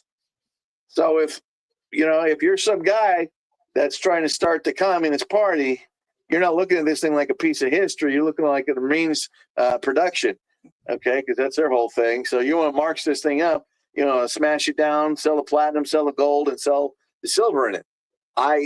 To me, that's what makes me wonder if these things could still be around. But they're such brilliant pieces of art because not only do they have the gold and silver, platinum jewels in them, but they're absolutely beautiful, and they've got little mechanical surprises in them that do this and that. And, I mean, they're really marvels in themselves. Oh, of course they're marvels, but that doesn't mean that someone is going to pay no attention. If you're a Bolshevik, you're looking at this thing like it's the West's influence on capitalism, and this is what's destroyed your country. That's true. So you're going to smash it.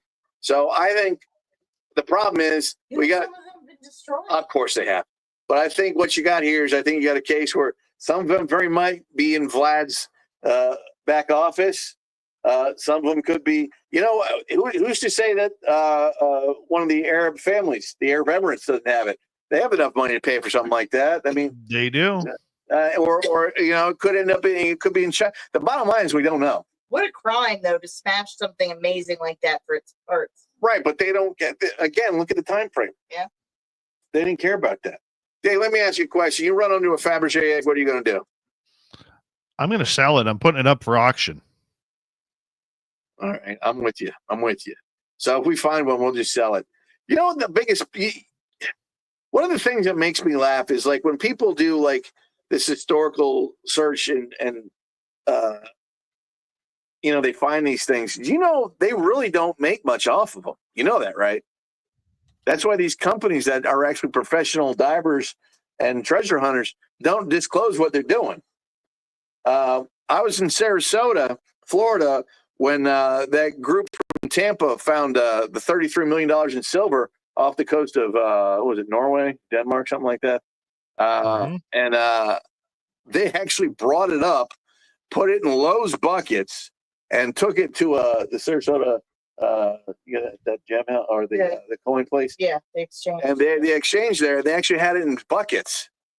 And they were trying to hide it from what I understand. They might not. I think they were trying to hide it. That's just me, I guess. But the problem is like these guys went to all this expense. They paid to bring it up. They risked their lives. You're going down 1,200 feet in ice cold water to bring something up, Dave. This is not a safe thing to do. Commercial divers have the number one most dangerous job on the planet. When I used to go to work, we had a 25% chance of dying every time we got wet. That's just how it is. And these guys do that. They're thrill seekers, but they're also looking for the payout. And I totally get that because if someone called me right now and said, hey, we need you, where's your Mach 5 helmet? I'm on the way. That's how that's going to be. He misses it. He misses the danger. Of course you do. But still. But these guys don't make the money they think they are because you got to pay the original port of origin. And then you got to pay the original country of origin. And the licensing. And then the licensing fee, and then wherever it is. So when you get these people that pull up like the Atocha, when they pulled up the Atocha, when Mel Fisher pulled up the Atocha, he didn't make all that money everyone thought he did.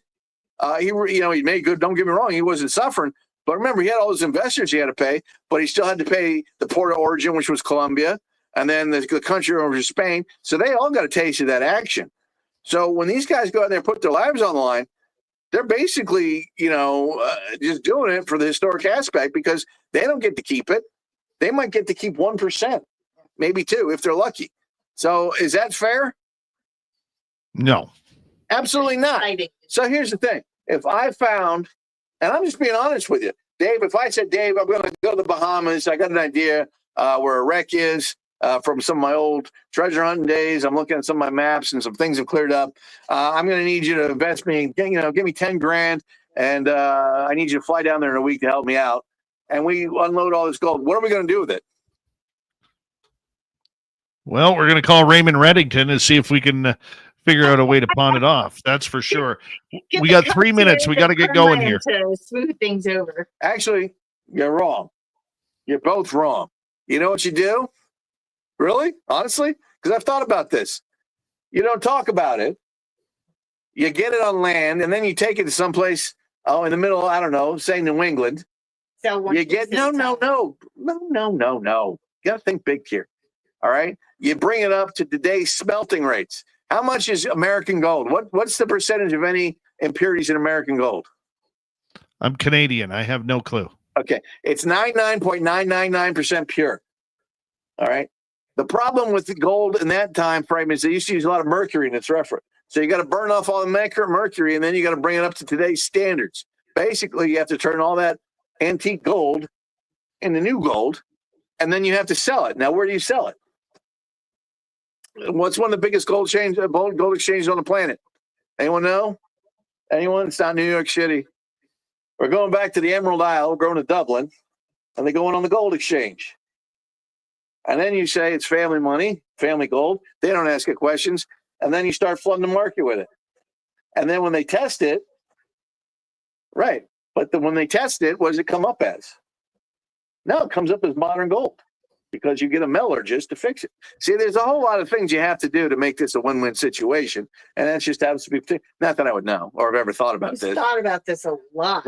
Not that I've ever thought about this, Dave. But No, I can tell. No, it's just off the top of my head. But you'd have to do something like that. And, Christina brought up a good point. The more gold you have, what do you end up doing to the gold market? You end up dropping the price. So you can't go out there and just drop, oh, hey, we got $1 billion in gold. All right, you got to be patient. You got to be smart. And that's what happens is people get, too excited. They get that mentality. 90 seconds. Give us the next one. All right, the next one. I thought that one was pretty cool. Hey, get in here. Sorry. My assistant walked out on me and I don't have all right. Here we go with another one. The Lost Inca Empire's Golden Secret. All right.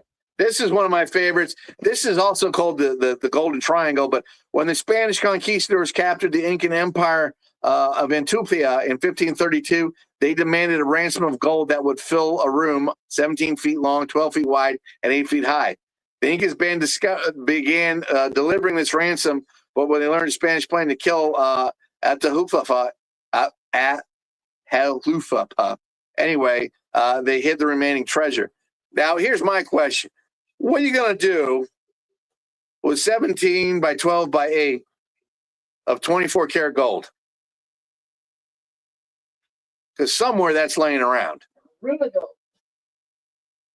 So there's still a room of gold hiding around. All right. They also think it's in the Ecuadorian mountains and the Yanganates Mountains. Yeah, the Yanganate Mountains. And they actually think that there is a group of individuals that help conceal this gold. Okay, hold that thought right there. We're going to break at the bottom of the hour. The Christian MacLeod Experience continues on Spaced Out Radio right after this. Stay tuned, everybody.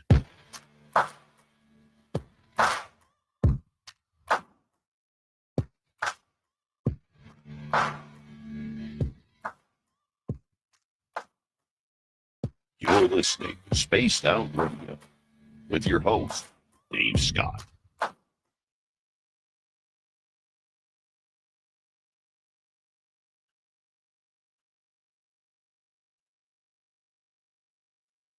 All right, we're clear. How's it going? Is it all right? You're doing great. All right. I love your tangents, man. Just love it when you go off on a tangent. The tangents.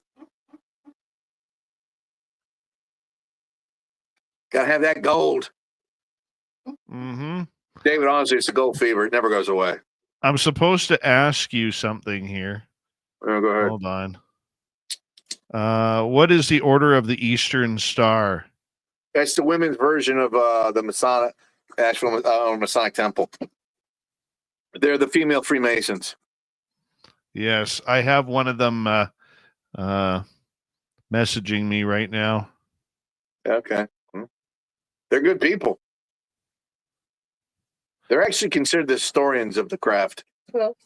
She says, okay, so if the Masons are not the evil ones, is it their sister organization? Dave, I've never run into anyone evil. I would, you know me, I would tell you. My experience with the Freemasons they were the nicest, most religious people on the planet. I'm also a Knight of Columbus, and I'm telling you right now, they're very much alike. It's I don't understand where all this stuff comes from, like the Masonic this, Masonic that. I have never seen anything in my almost 17 years as a Mason, where anything was. You don't even talk negative about people. I mean, it's never ever been an issue for me. Now, where these conspiracies come from, I don't know. I don't know. When all these people start talking about, hey, Freemasons this, Freemasons that, and they're in with the Illuminati and it's Luciferian, I have never seen that ever. And I would tell you, I would have left. If I saw some satanic come out of it, you know how I feel about that stuff. And I've never seen it. Now, whether it exists or not, I don't know. I'd like to think that all the wonderful people I've met through that organization, there's just no way. I don't believe it. I just don't buy it.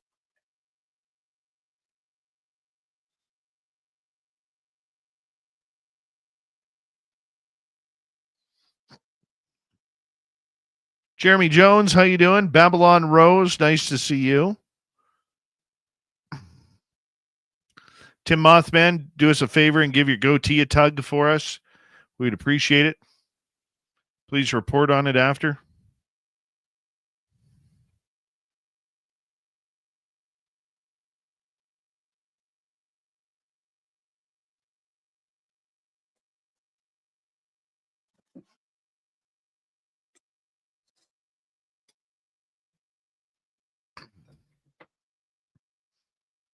Let's see. Oh, there. Thank you. Eversore, how you doing? The beard or the goatee has officially been tugged, according to Tim. Thank you.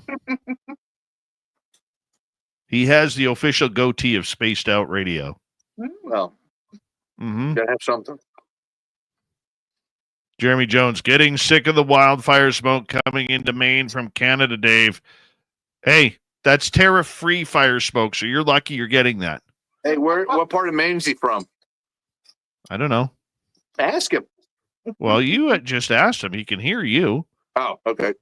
What part of Maine are you from? Mr. Cowley.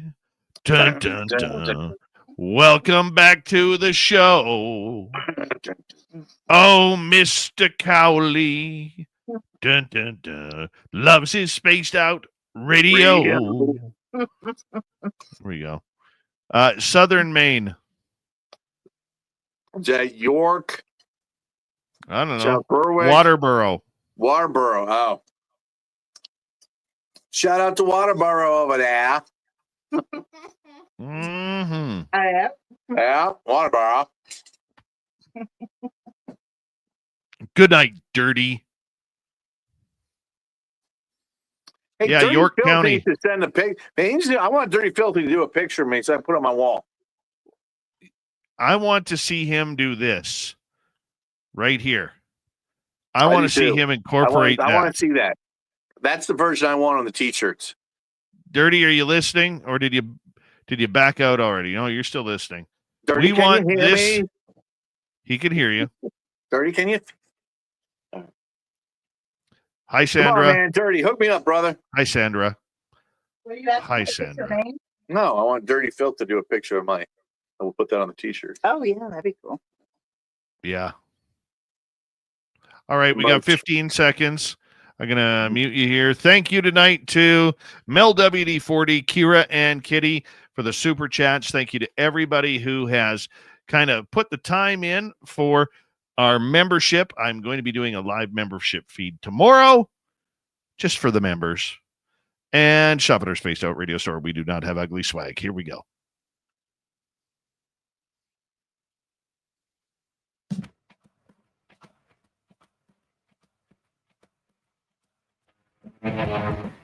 Here we go with the second half of Spaced Out Radio tonight. My name is Dave Scott. Thank you very much for tuning us in wherever you are on this beautiful planet we call Earth. Hey, we want to remind all of you that if you missed portions of this show or others, check out our free archives on YouTube or any major podcast network. Our website, spacedoutradio.com. We have a plethora of features for you. Rock out to Bumblefoot, read the news wire, check out our swag as well. You can follow us on X at Spaced Out Radio, Instagram at Spaced Out Radio Show, and on Patreon in the Space Travelers Club. Final time tonight, we say hello to Christian MacLeod, the Christian MacLeod Experience, a new monthly project here on this show. Christian, thank you for coming at us. I think we're at number 6 now on the top 10 most stolen items. Well, thank you again for having us. Before we leave the Lost Inca Gold, I just want to say that there is actually kind of a cool thing. Towards the end of the article, when they're talking about the research, they've actually had 6,000 interconnected platforms in Ecuador dating back 2,000 years that they think might be a hiding spot for this stuff. So I want you to think about that. 6,000 possible locations for this thing in one country. And the cool thing is they tell you the search continues, but the mountains guide their golden secret jealously. Now, I don't know about you, but I don't know if I'm going to take that expedition. I might pass on that one. You're talking about, first of all, you're going to go to Ecuador. You got 6,000 possible places to hide. Hidden in the Andes. Hidden in the Andes. And then, you know, they got snakes there, right? Oh, yeah. I'm out. I don't deal with snakes, man. Not doing that. No need for snakes. No, there's absolutely no. There's no need for it. And I don't want anything to do with it. All right. Next one we're looking at here is the Bell Papers Encrypted Fortune. Are you familiar with this? The Bell Papers? Not. In 1885, a pamphlet appeared in Virginia describing 3 coded messages allegedly left by a man named Thomas Bell. According to the story, Bell and his associates discovered gold and silver while mining in Colorado. They buried their treasure worth millions in Bedford County, Virginia, sometimes in the 1820s. And if you discover these 3 ciphers, you get the location of the treasure. Now, cartographers and treasure hunters have spent decades on this thing. And I'm going to tell you something. I'm not proud of this. I attempted looking into this thing. I'm not going to tell you how much money I spent on this, Dave, like actually going there, doing some research, studying, paying people off. I got nowhere with it. Absolutely nowhere. But this is one of these things where it says, the cryptographer says that the Declaration of Independence is the key to the cipher. Well, they think it could be a book code. So it may be the Declaration of Independence and maybe some book from the 1800s. But they think that it could be a book code, but they're not sure. I mean, they're not even sure that it is a book code. I think it's a scam. You know why? Because you used to have to buy the pamphlet. You had to buy the pamphlet to solve the treasure. So, Dave, here's an idea for money, all right? Let's just say, Spaced Out Radio fans, I'm going to bury a treasure worth, I don't know. I will bury my Carl Yastrzemski rookie card that I'm looking at right now. All right? There he is in his glory. All right? I will bury that card. And I will leave clues. But they have to send $5.99 to Spaced Out Radio to get the clues. In care of Dave. You want to do something like that? I'll do it tomorrow, Dave. I'll make it happen. You just let me know. Oh, your Scrimsy card. Well, that might be worth it. Don't you diss Carl. I said that might be worth it.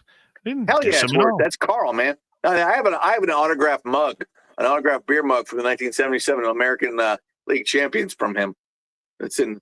I might throw that in for you too, but that we'd have to talk about that. I'm a Yankee fan, so. Well, You're what? You don't even have a baseball team. It's What do you not have? buried treasure. You have like It'd be fun. the West Side Penguins. That's your baseball team. Whatever. Whatever. Whatever. Yeah, well, he does Continue have on hockey. because we got a lot to do yet. Okay. Just one of the only 3 ciphers has been solved. So out of since 1830, only one of these ciphers has been solved. The hope now is that AI is going to solve a bunch Yeah, of everyone this thinks stuff. that. Yeah. Now, see, here's the thing. AI. Have you ever used anything with AI? I use ChatGPT quite a bit. Okay. AI is fascinating. I actually, most people wouldn't believe this, but I actually have an advanced master's degree in education. And one of my, thank you. And one of the things in my thesis, I've had to write several theses, but I actually rewrote one of my theses with AI, same topic. And I'm not going to lie to you, it was 10 times better than mine. I mean, that's incredible. I think I'm a pretty good writer. I can't compete. Oh, yeah, I didn't publish anything. I was just curious. But it is still, to me, that's a hell of a way to do something because it's very rarely wrong. All right. So, well, how much time do we have? Because I want to spend some time on this last one. We got 17 minutes. All right, guys, playing time. All right. My favorite, absolute favorite, lost treasure of anything on the planet is the Lost Ark of the Covenant. Now, what do we know about the Lost Ark? Do you believe about the Lost? Do you believe in the Lost Ark? Yes. Okay. I believe it is still out there. I do know. Now, most people don't realize this. Raiders of the Lost Ark, Indiana Jones is actually based on a guy from Toledo, Ohio, who went out looking for treasures for the Libby's family. Now, the Libby family might sound familiar because you ever heard like Libby's vegetables, Libby canned green beans, things like that? Yes. Libby's? They actually were incredibly kind people, and they were very much in antiquities. And when World War II, prior to World War II starting, they were very concerned about Hitler going around getting all these artifacts. So they actually paid the guy, an archaeologist, to go around and grab stuff before Hitler. That is actually all true. Most people don't realize that. To this day, people say his name was Dr. Smith. I don't know. I have actually been to the museum, and they do not name him. But it might have actually been his name might have been Dr. Smith. We don't know, but he actually did go around and get a bunch of artifacts before the Nazis did. Now, the cool thing about the Lost Ark is, one, it's the Lost Ark. I mean, who would want the original 10 Commandments? All right, a piece of that action. But here's the other thing. I don't know, but part of me, the religious part of me wants to believe that it really is touched by divinity and normal people shouldn't go near it. So part of the legend of this thing is somewhere in the ancient hills of Ethiopia or buried deep beneath Jerusalem's Temple Mount lies the most sacred object in human history, the Ark of the Covenant, which literally contains the 10 commandments vanished after the Babylonian destruction of Jerusalem in 587 BCE. Now, I love it because BCE, of course, that means before Common Era. I'm old school. BC used to be before Christ. So I still call it BC. It remains hidden today in Our Lady, allegedly, in Our Lady Church of Mary on Zion in Ascom, according to Ethiopian tradition. Now, have you ever heard anything about this Ethiopian, this church? No. This church is fascinating. The way it's built basically, it's like dug underground, and you have to cross a moat to get to it.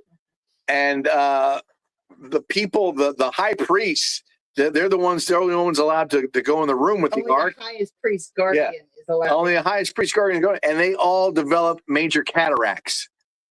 And one of the issues of looking at something that could be radioactive is cataracts.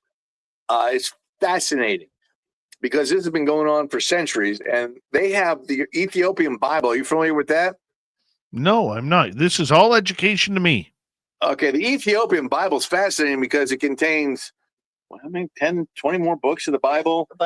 And it explains a bunch more stuff, but it also gives different descriptions of things that have happened and what the ark was actually used for and how it's actually going to be used again.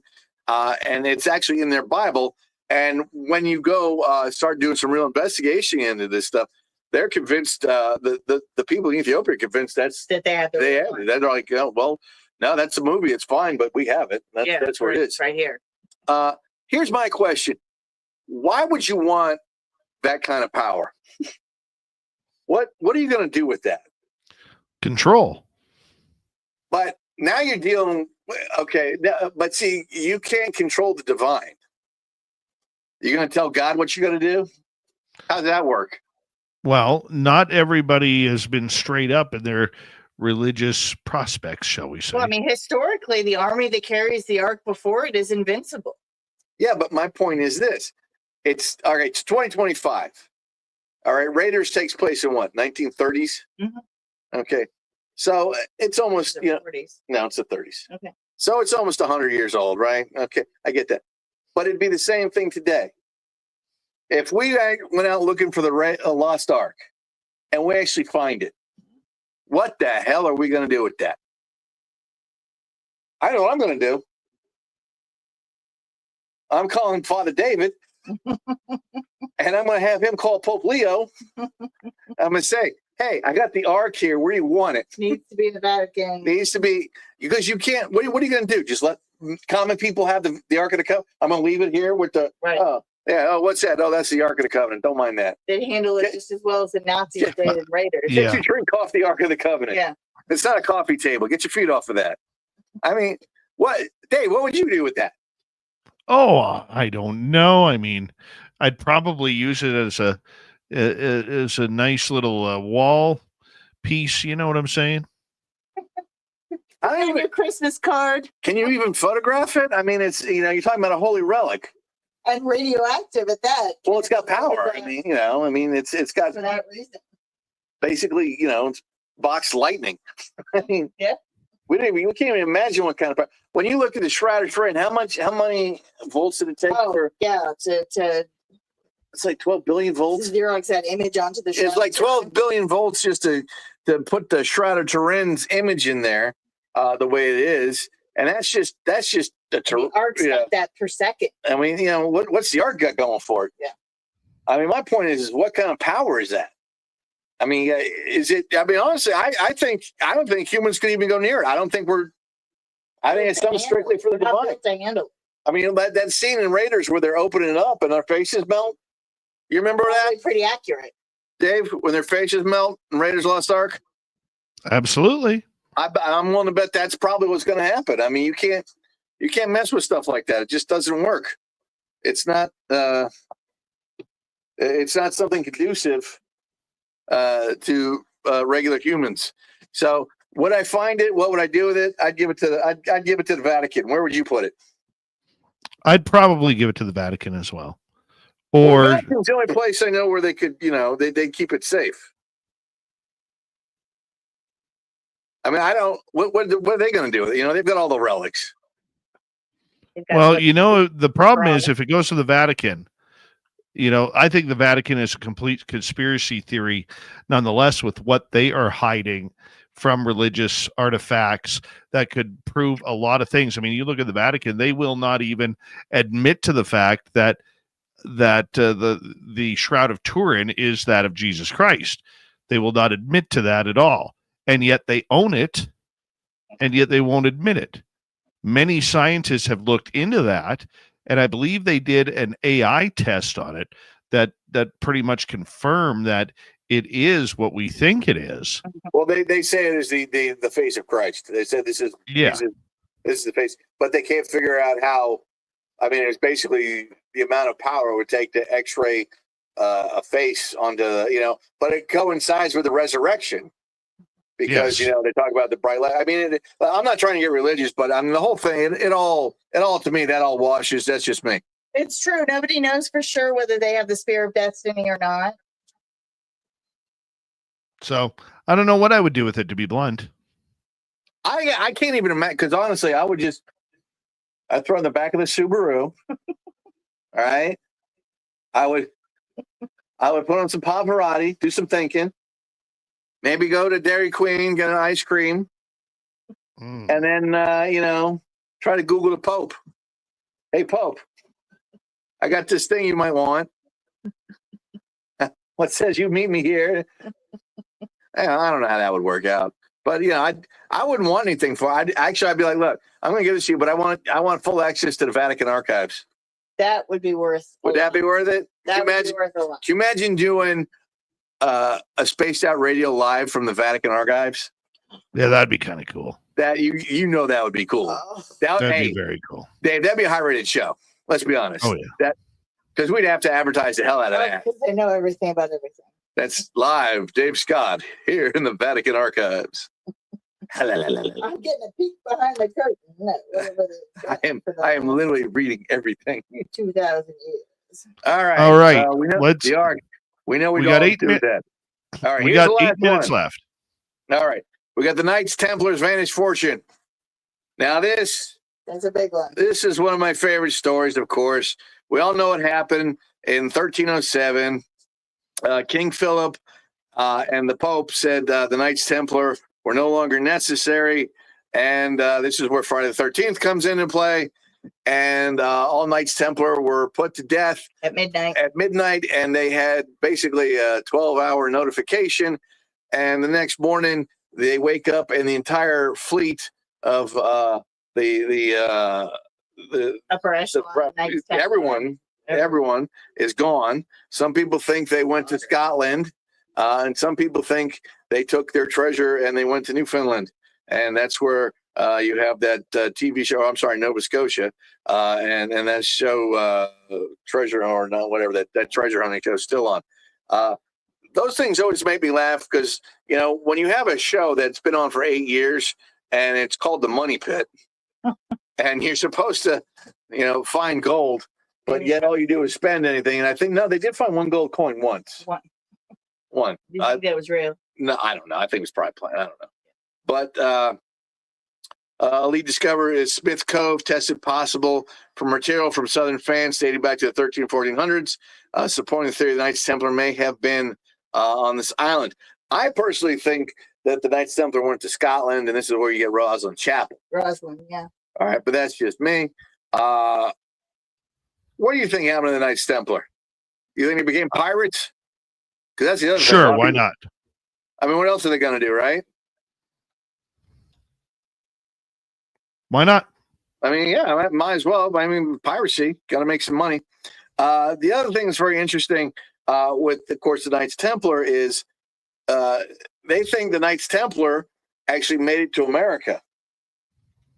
Now, what's interesting about this is Roslyn's Chapel goes, and of course, is one of the possible resting places for the Knights Templar. But centuries later, do you know who marries into that family, the Sinclairs?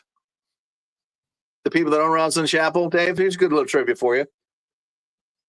No. Yeah. Gentleman named Christopher Columbus marries into that family. And all of a sudden, he gets a map. Where do you think that map takes him to? Probably the Bahamas. Now he gets it's a map to America. But he's given this to his wife's family, gives him this. Now, does anyone ever discuss the fact that he married into the basically the Knights Templar? You never hear this. So I think this is the birth of one of the biggest conspiracies that has yet to go and be properly investigated to this day. So you've got a guy, Christopher Columbus. He comes up with this, hey, I know how to get to the New World. We're just going to keep going west or east, excuse me. Oh, oops, I found this big thing. And all of a sudden, I'm looking at a map right now. You look at the Bahamas. The Bahamas is what, 70, 80 miles from Florida? Yep. All right. And then Florida's the tip of the South. And then boom, you've got the continental United States. So how does that happen? I don't believe in coincidence. I think there were some other things that took place. And I think the Knights Templar had been here prior and they had a map. I actually think they were around Maine. Because that would make sense because Nova Scotia's up there. But you have to understand, too, Maine and, the continental United States, we're talking 960 AD. That's when Leif Erikson gets there, and his mandate, he's trying to spread Christianity. So that's also where you have one of the first Bigfoot encounters of the modern eras with the Vikings in 960 AD, and that's in Maine, in Nova Scotia. So it's a very, very interesting topic when you start thinking about it, because there's so much to look at.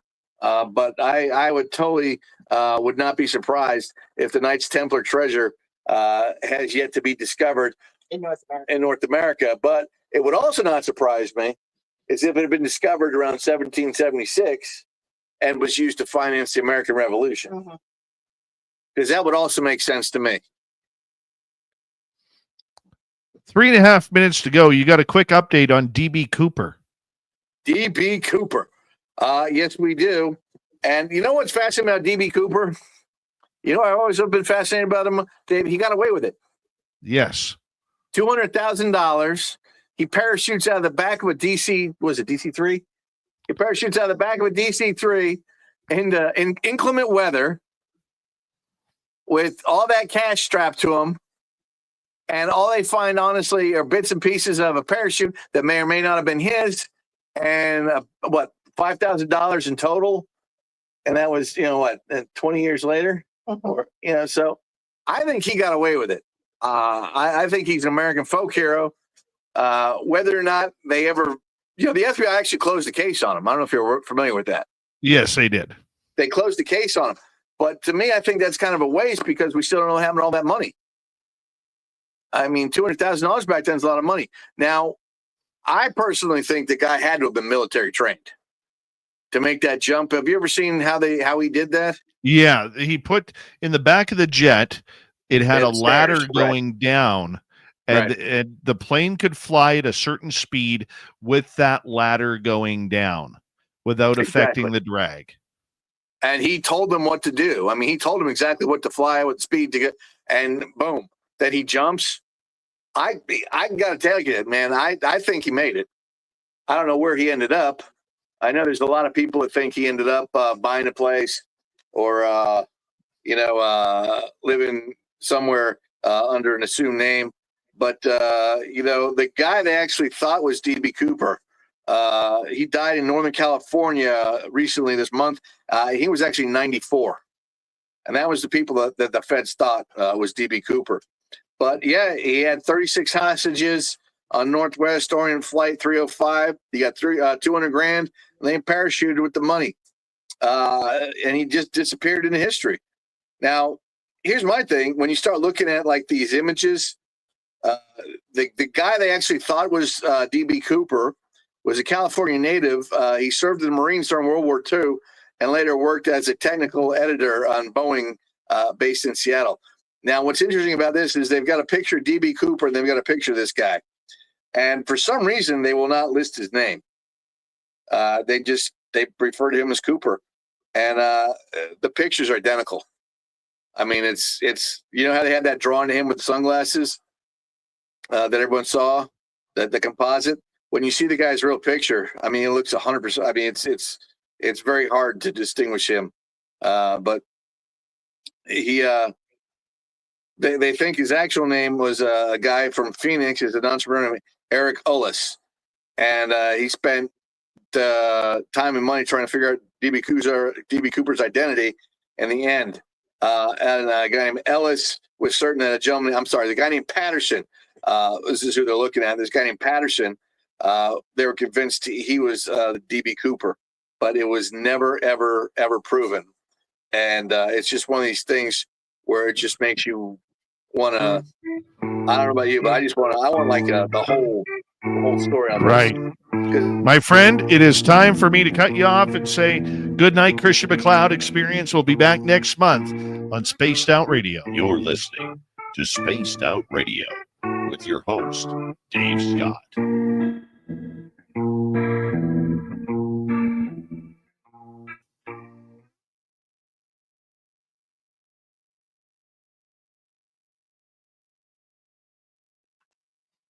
Great job, buddy, for an intro. It'll be Thank you, better my when friend. we have you on camera because then I can signal you to wrap it up. No, it's no problem. Like I said, I'm going to actually order that computer right now. We were just putting it in the bin for a little while. So I figured we get more time on the laptop, but that I still can't believe that happened. Yeah, we're not going to try to do that again. We'll get the computer. Rock and roll. And we're having Rock it and designed roll. specifically for this kind of thing. Like it's got the 7, what i7? Yeah, it's got an iCore 7, iCore 7. Intel chip 7, plus a really great video card. 2 terabyte video card. Yeah, I love it. Yeah. So we'll All right, be my good to friends, go. you go get some sleep. Unless you All want right, to, brother. Hey, unless thanks, you man. I guys hope- want to hang out with, unless Yeah. you guys want to hang out with Robin next. Yeah, Yeah, say, we Rob, could. say hi to Robin. No, we'll hang out. We'll hang out. Okay. Hey, All right. I hope that went well, man. I'm not, Yeah, I'm sorry. you were amazing. All Okay, right, thank you. I'll be back in a couple of minutes. Okay. All right. Cool. All right, stick around. Be right back.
All right.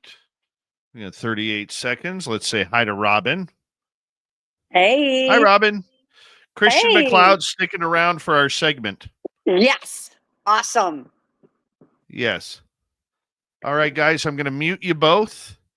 And we're going to go to Swamp Dweller here. It's about 3.5 minutes, okay? And we'll get things going here. Thank you tonight to our super chatters, Mel, Kitty, and Kira. Don't forget, you could join our Spaced Out Radio membership on YouTube. And here we go.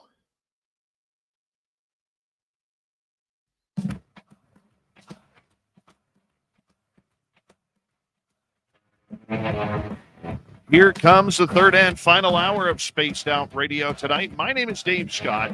I appreciate you tuning us on in wherever you are on this beautiful planet we call Earth.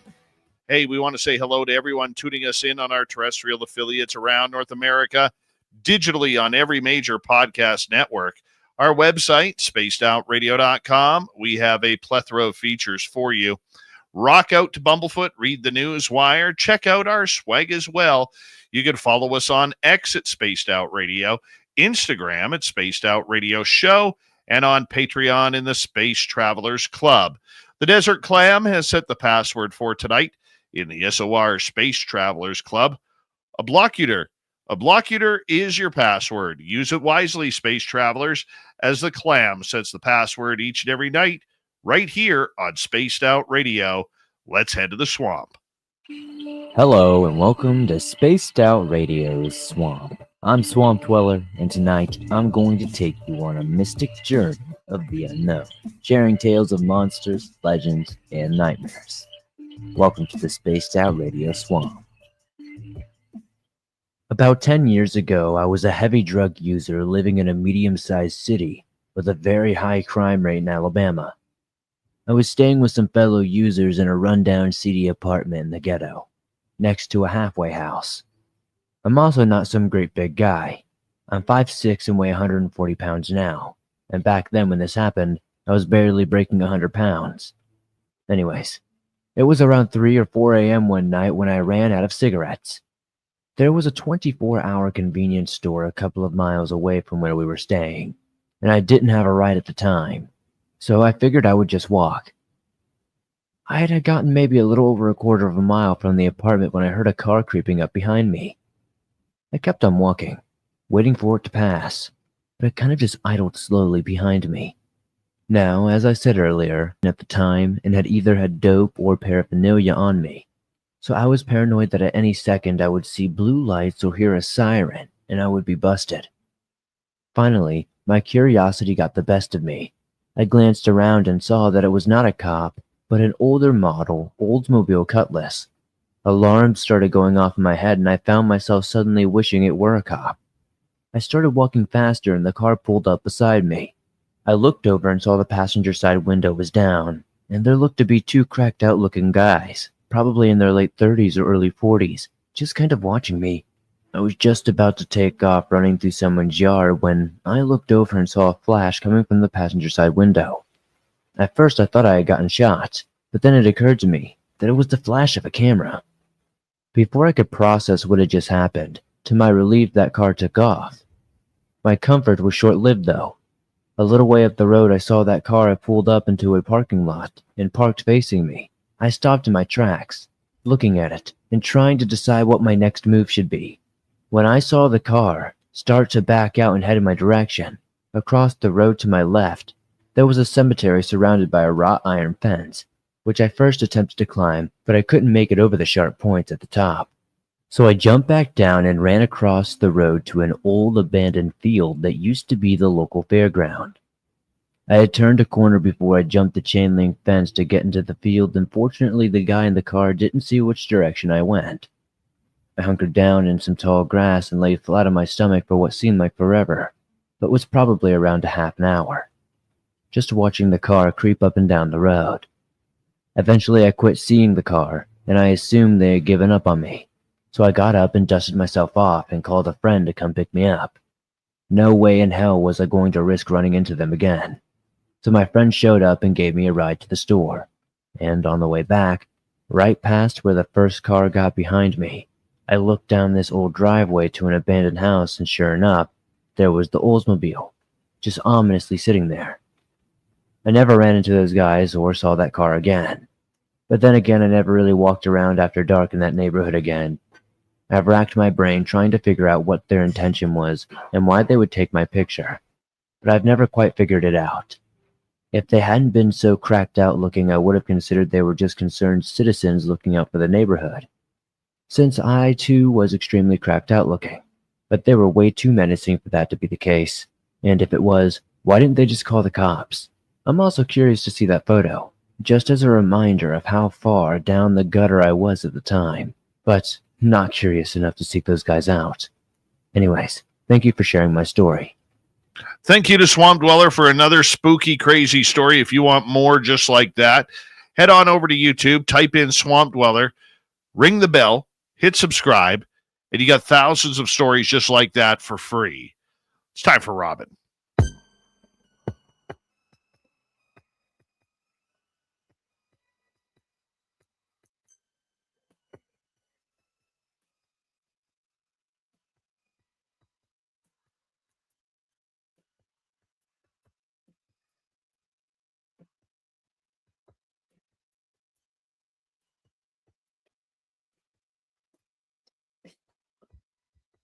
Each and every week, we are joined by the lovely and talented Robin Haynes, hanging out with us here on Spaced Out Radio.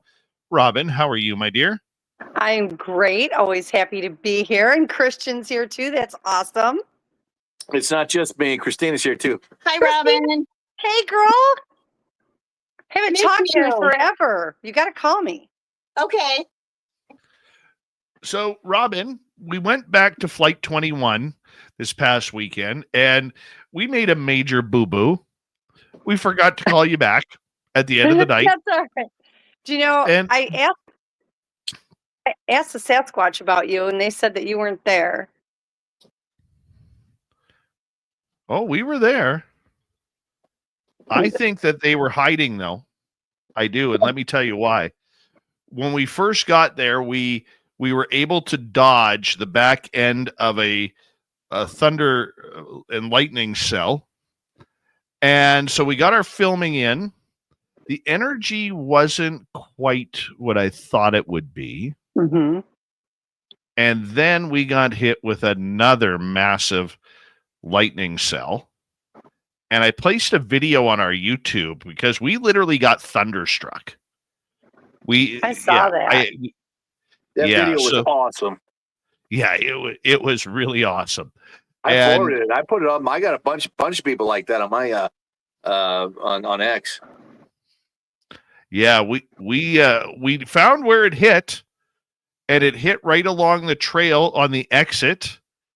And how we know this is there was a tree that had fallen across, and I had to the tree wasn't big. It was only about 3-4 inches around, but I had to drive over it in order to get out.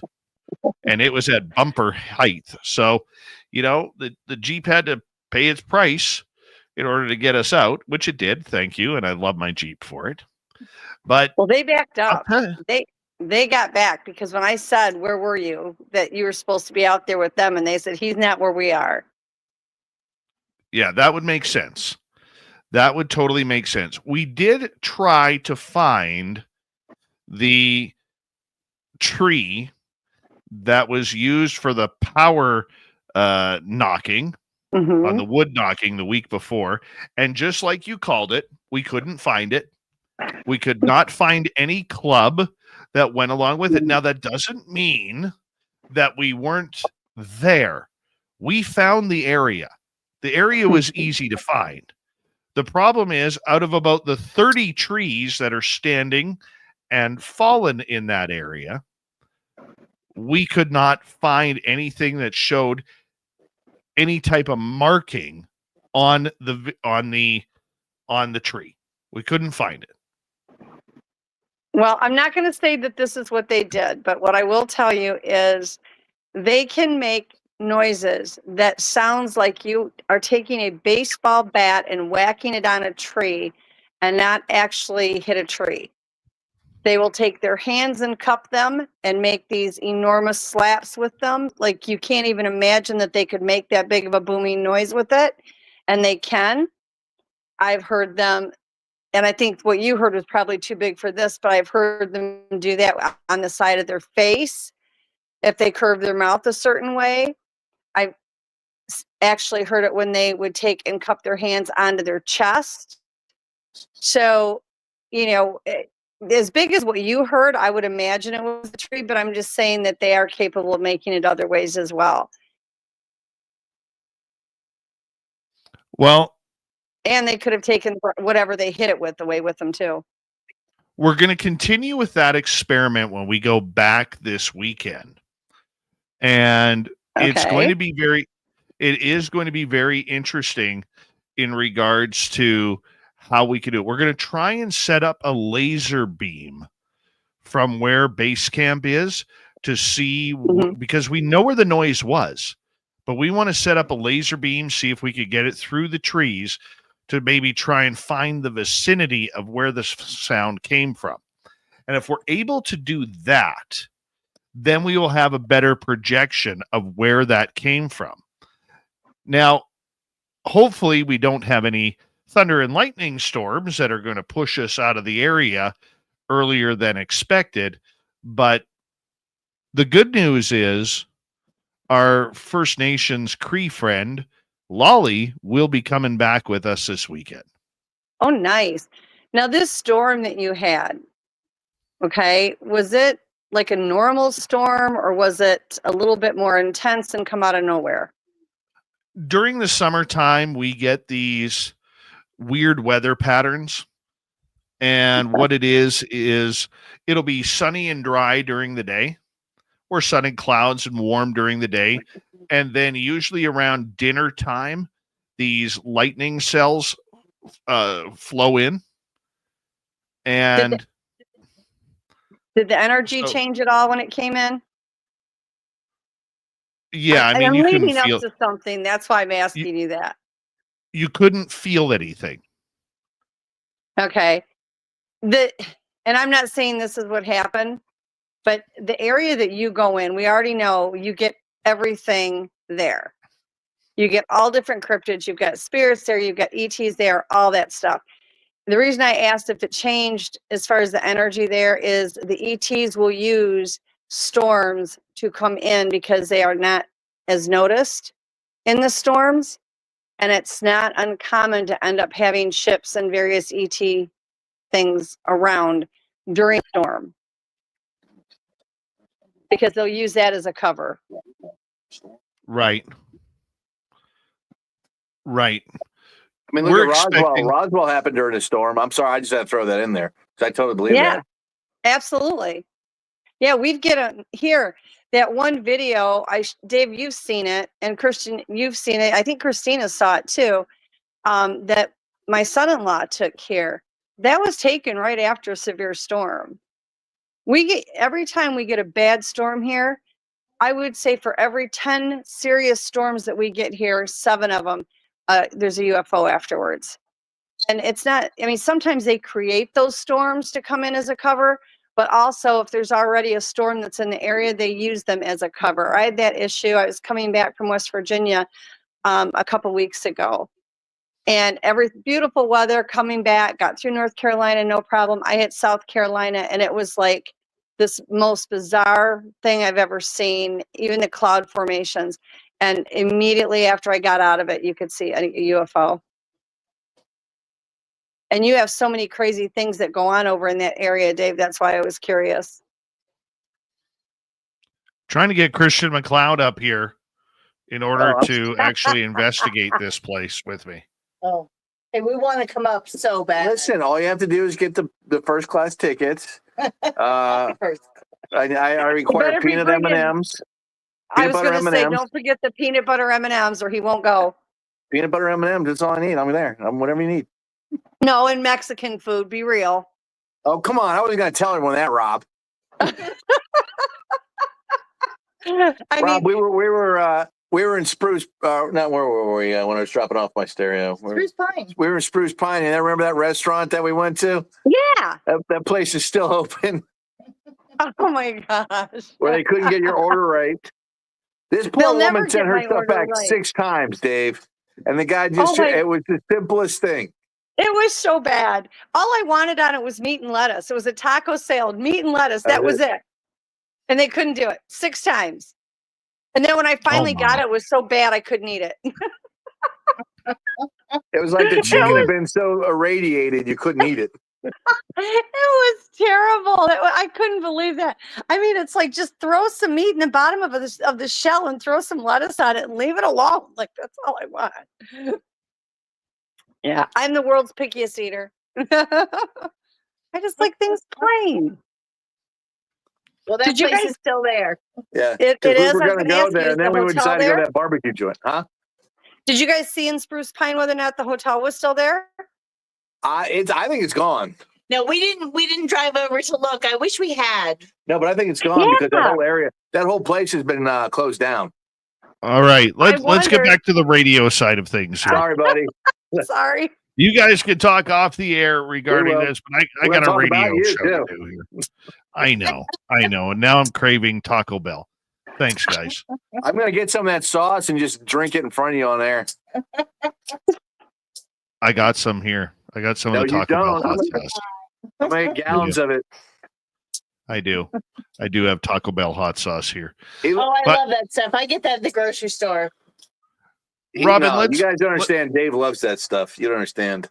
He craves it. Oh yeah. It's silly. That It kinda really made me is. worried, actually. Well, you didn't have to be in my hotel room that night, so you were safe. No, we You were safe. Robin, I want to ask you just in regards to Flight 21, in regards to the fall next week. If the weather is good, the weather is normal, what do you think we can expect there? I think you should have some good activity. I mean, they showed up last Saturday and the weather, took a turn and that kind of messed everything up. But the spirits seem to be really active there right now. I think especially if you're going to have the drums there, my advice would be don't crowd them. Have you guys stand back maybe an extra 10, 15 feet so that they seem to want to come out more to you. It's always better if you let them come to you. When you go towards them, they automatically think it's a trap. So stand back maybe 10 feet. I wouldn't go farther than that, and let them come to you. They're going to come to the drums. They love the drums, soft and steady. And I think you'll have a good activity. There seemed to have been quite a few that showed up Saturday because I remote viewed it before you guys got there. When you had first called, and I had remote viewed it prior to you calling. And there was I can't remember what I told you. It was either 3 or 4, maybe 5 that were there then. And then there were more that were coming in. But then when I hadn't heard back, I checked with them to make sure everything was okay. And they said that where they were at, you were not. So they must have backed up with the weather. I still think there was a couple of them that hung around even in the rain just to see what you guys were up to. Well, the way it was raining and the way the lightning was hitting, it doesn't surprise me that if anything, they got the heck out of Dodge, because those lightning bolts that were coming down were pretty vicious. Well, I did see the video that you put on YouTube of it. And there was actually one spot in the video while it was thundering and lightning and raining that had an energy signature in it. So what I think it was, I thought it was a dog man, but you've got that one that always comes up and he seems relatively friendly. And it was right in the middle of it. And then off to the back and off to the right, there was a Sasquatch signature. So I still think you had those 2 that were there, but I think most of them headed up to the back. They seem to go behind that area. I don't know what's back there, if there's a lot of brush or whatever, but they always seem to come up from that area. I want to ask you something, and Christian, I'm curious to get your opinion on this as well. Okay. I'm pretty positive that our forests here do not have skunks.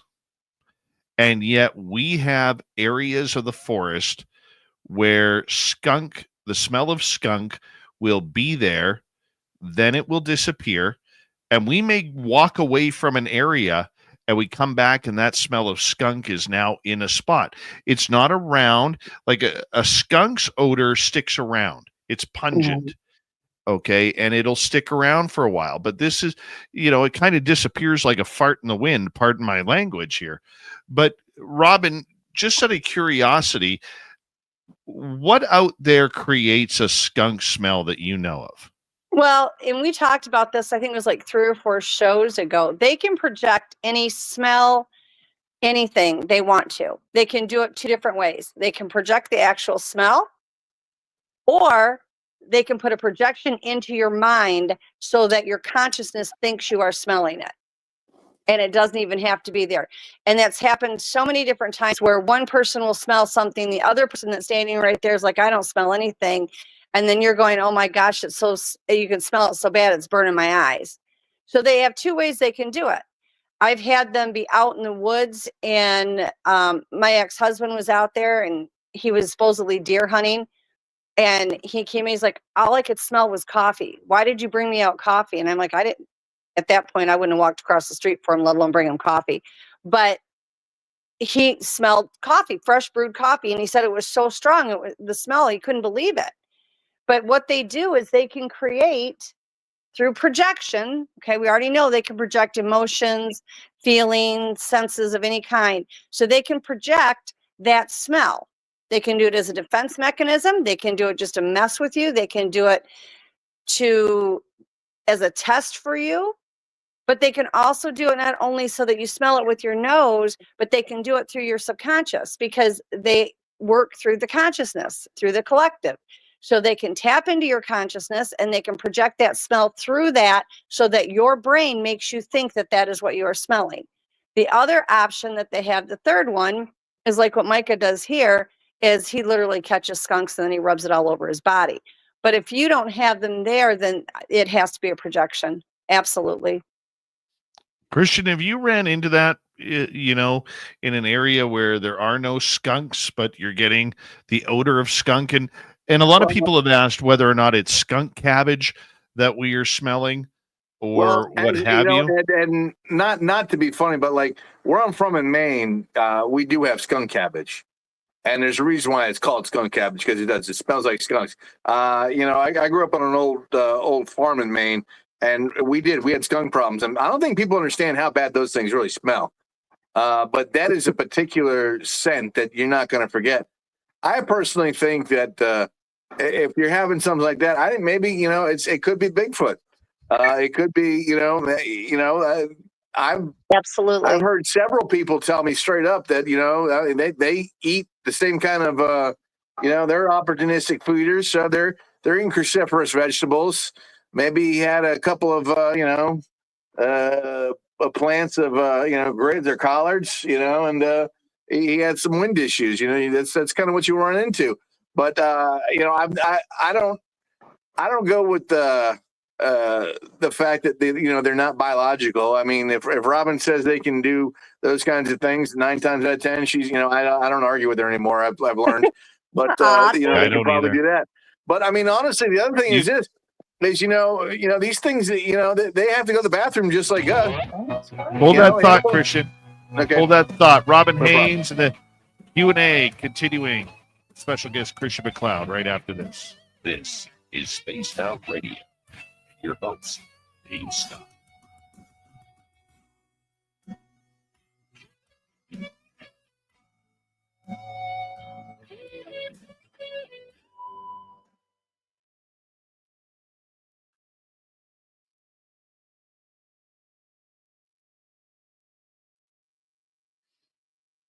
So it's funny you brought up the Dogman thing. I don't know if you watched our latest video, Robin. But I did the one from last weekend. Okay, so if you saw Lolly, you would hear her say, as we're walking down the trail, that she has the smell of wet dog. And I went, no. And then I go, no dogs here. We don't want any dogs here. You have one that shows up. and he seems to come around quite a bit. And I picked him up before, but honestly, I haven't picked up any aggression with him at all. I haven't. It's like I go to Georgia, there's a park in the upper part of Georgia that's by the Tennessee border, and there's a bunch of them. We have got the best dogman pictures out of there, literally. I mean, just as clear as a bell. And those guys are just as sweet as can be. I drive like 2.5 hours. They'll get hold of me and want me to come up there and sit with them. And I'll drive the 2.5 hours up there to the park and just walk back out in the park. And they always hang out right around this little miniature lake or pond and go back there and sit with them. And they're good as gold. I mean, they're not all bad. But when we have the one that his name is Micah, and he comes here every now and then, and he smells like a skunk. And it's really odd because, you know, if a skunk is there, that smell lingers. When Mike is here, you can smell it and it will literally burn your nose. And I went and got my dogs, brought them all in thinking they were going to get sprayed. They didn't have a bit of odor on them. And as soon as he leaves, there's not one odor out there. There's nothing lingering. I mean, they can turn it on and turn it off just like that. So, I mean, I'm sticking with the Sasquatch theory. What does their urine smell like? It's pretty strong. Is it skunky? It's ammonia. It's like ammonia. It's ammonia. Yeah, okay. I agree with Kristen. Much like a cat, a house cat. It's worse. I mean, but you got, picture really 1,200 pounds, taking a leak. It's different than a cat, though. The cat's more of a objectionable pungent. It's not pleasant, but it's not quite cat urine either. No, we had one go and urinate on my son's tent. My boys had pitched a tent right directly in the backyard. This was years ago. And my one son came in and the other one stayed out in the tent. And one of the Sasquatch came up and was tapping on the tent. And my son was wide awake in there. And the Sasquatch went and urinated on the corner of the tent. He said it stunk so bad. Anytime that I've been out in the woods and where you can smell it, the females aren't as bad as the males, but the females will take and, the arches that you see. Yeah. They use those as a directional, but they also, when they use it as a directional, if a female is alone in advertising, so to speak, when they make it bow over where that tip of the top of the tree comes down and it's anchored, they'll urinate on that anchor and make it so advertise. To advertise, and then the males know where to go. Hey, boys. Yeah. Instead of leaving I don't think people realize, until you run into I know it sounds gross, but Bigfoot pee, it's not like human pee. It's it's almost like the consistency of maple syrup. It's thicker. I don't know how I guess their water hydration or their hydration limits are different because it's different. It's thicker and it's more viscous. It's not like ours is just like water. Theirs is a little thicker. It's I don't know how to explain it. But it's nasty. Yeah, I mean, I've got about 90 seconds. I've only had a couple that were not extremely strong, but again, if that particular one is drinking more water, or has more access to water, it's going to dilute it a little bit. But they have a pretty pungent smell to it. But yeah, Christine's right. The pheromone levels are different too. So. Oh yeah. I mean, they're still using it as a marker. I mean, a female in season will be totally different from a male displaying territorial stuff and whatever. Mine's going to go pee on you later. Sicko.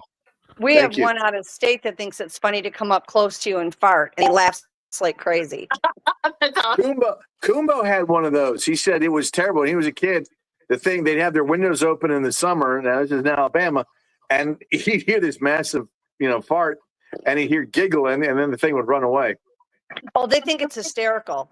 They will laugh like crazy. Hold on right there, guys. Hold on right there. We're coming back here in about 29 seconds.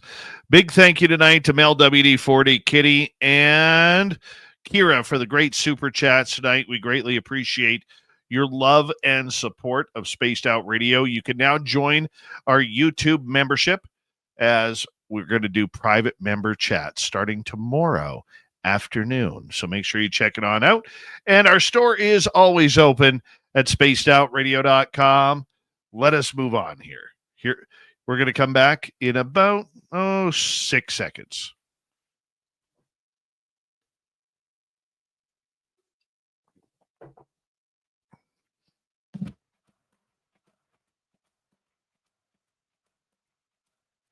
We're to the final half hour of Spaced Out Radio tonight. It's a cryptid Q&A with Robin Haynes. My name is Dave Scott. Thank you for tuning us in. We really enjoy all of you enjoying the woo with us. Hey, we want to remind you that if you missed most of this show or others, our archives are always free on YouTube or any major podcast network. Our website, spacedoutradio.com. We have a plethora of features for you. Rock out to Bumblefoot, read the news wire, check out our swag as well. You can follow us on X at Spaced Out Radio, Instagram at Spaced Out Radio Show, and on Patreon in the Space Travelers Club. Here we go. We got Robin Haynes in for her weekly Q&A with us. Also joining us, Christian MacLeod in the background from the Christian MacLeod Experience. That's what we're calling his new segment here. He named it, Robin.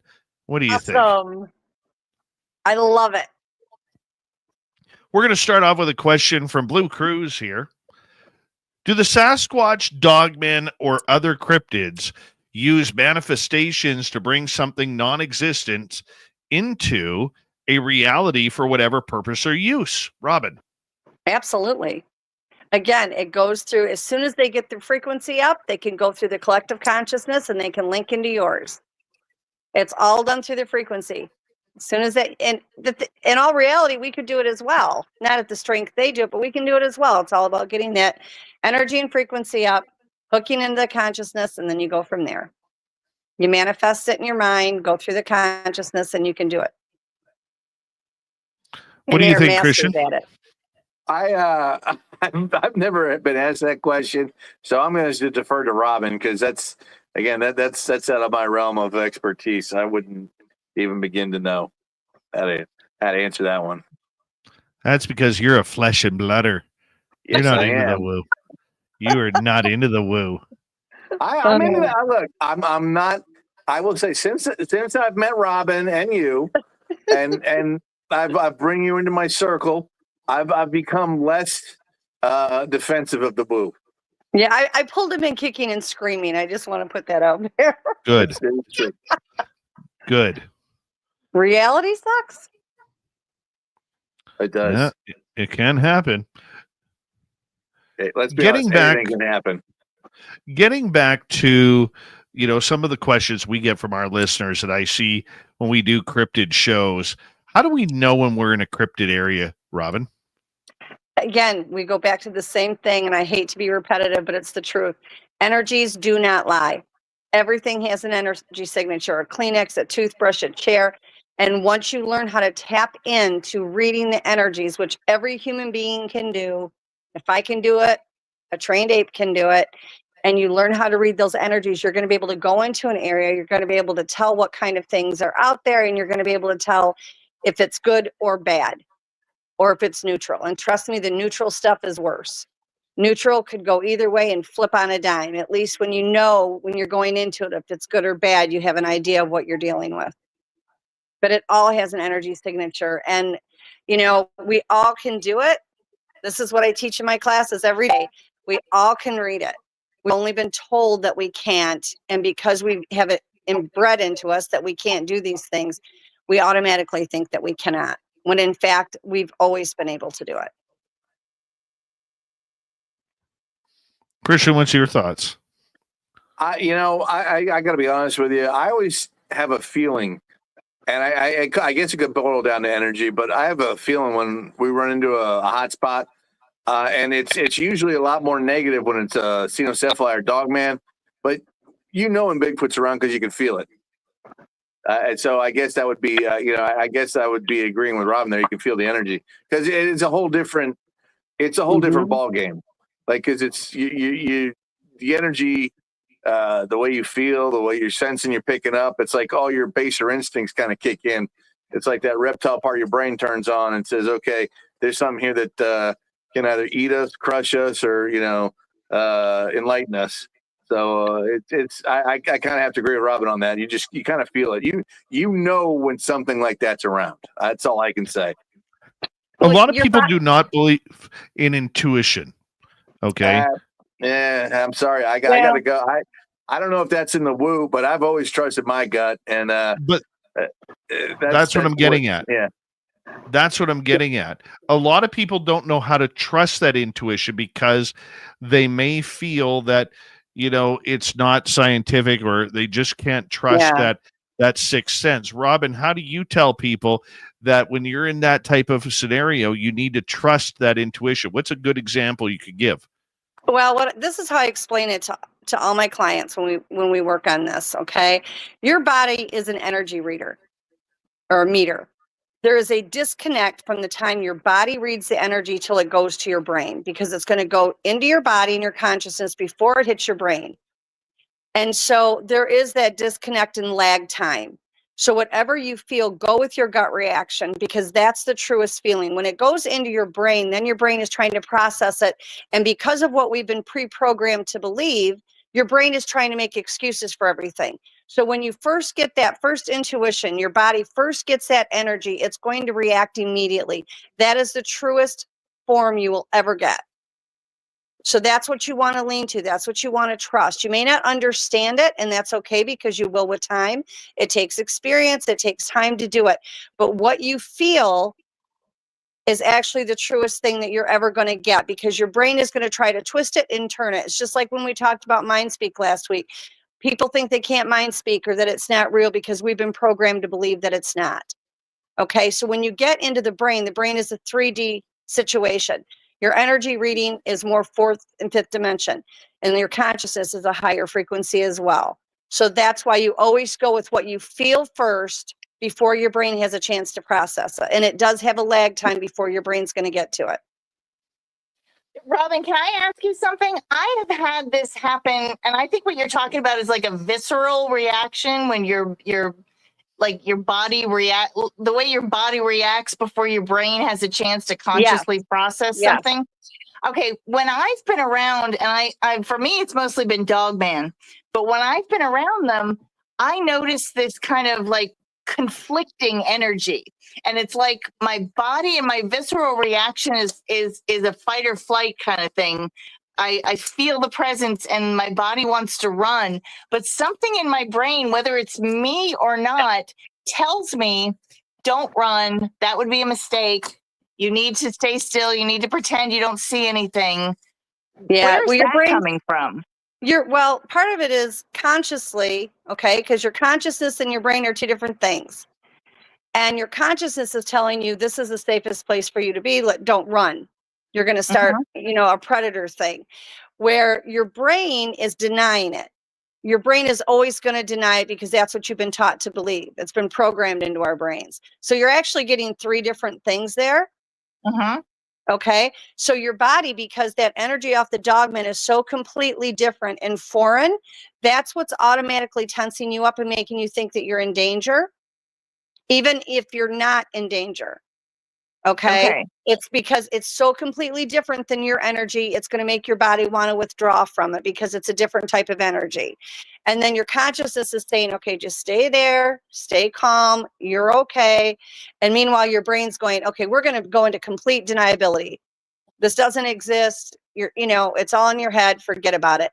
And it's actually three things there that are conflicting. But when the consciousness, so I think it's two things. There's actually three things that are all arguing against each other.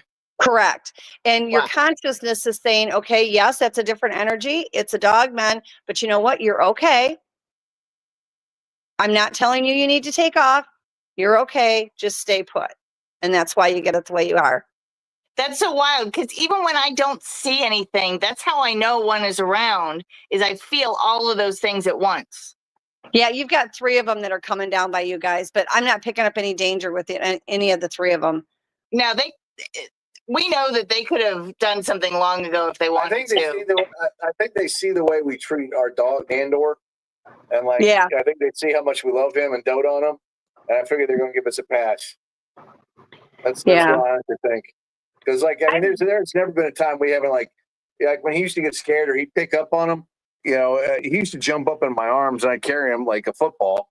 And, I'm very protective of him. And Christina's the same way. So I think they see us do that and they're like, well, these guys can't be all that bad. I only had one that actually tried to do harm with me. Normally I don't have any issues, but there was a situation in Louisiana, and there was an aggressive one there that were going after the Sasquatch. I dealt with the aggressive one, and I left and I went from there to Texas. And when I went to Texas, one of the ones in that pack followed me, and some of the ones that are on my property in Texas took him out because he showed up at my camper. And so they took care of him. I've never had another problem with him again. I mean, I get along with them fairly well. I'm not saying there's not bad ones out there. I've, had to deal with them for other people before, but I've been very fortunate. I don't know. I've been chased 3 times, and I've told you all about them. Yeah. I've been chased 3 times, and I think 2 of them weren't too thrilled with me, but I don't think they would have hurt me. But there was definitely that one time. I honestly, I was beelining it as far as I could out of there, and I thought that thing was going to kill me. Yeah. So it's I think you're right. It's like you told me earlier, or like you've always said, they're just like us. There's good ones, there's bad ones, and there's people, they got bad days, they got good days. Oh, yeah. I think they're more like us than we give them credit for. Oh yeah. Which might be an insult for them, but I mean, it's Let's go to another question here. Let's go over to Blue Cruise. Do the Sasquatch, Dogmen, and other cryptids have the ability to use clairvoyance for seeing through the eyes of the forest creatures in order to be aware of who or whatever is entering their space? Yes. They will actually, and it feels really creepy when they do it, they will actually look through the eyes. Not only can they do that by looking through your eyes at what's around you, they can do that with other animals in the forest. They will also send various animals in the forest to whatever area they want them to go. And that way they can look around, and the Sasquatch and Dogmen will look through their eyes so that they're a safe distance away and they're safe. They used to do that at my house with raccoons. They would send the raccoons in to look around and check things out. And I would have different snacks and things out for them. And then the one raccoon would go to the top of the tallest tree and squeal and scream and make all those weird raccoon noises over towards the direction that they came in. He would come down, never touch any of the food whatsoever, scamper off the other way, and then all the Sasquatch would come in, as well as the Dogmen. But yes, they can absolutely do that. And it does feel really weird when they look through your eyes at situations. And at times they will let you look through their eyes as well. And that's just as equally creepy. Fun, but creepy. Well, that's pretty awesome. That's pretty awesome. See, the way I look at it, like if we were to look in patterns of the forest, they seem to come around when the owls are starting to make some noise. Mm-hmm. Nature, doesn't matter which creature it is, but nature's security alarm is the chipmunks and the squirrels.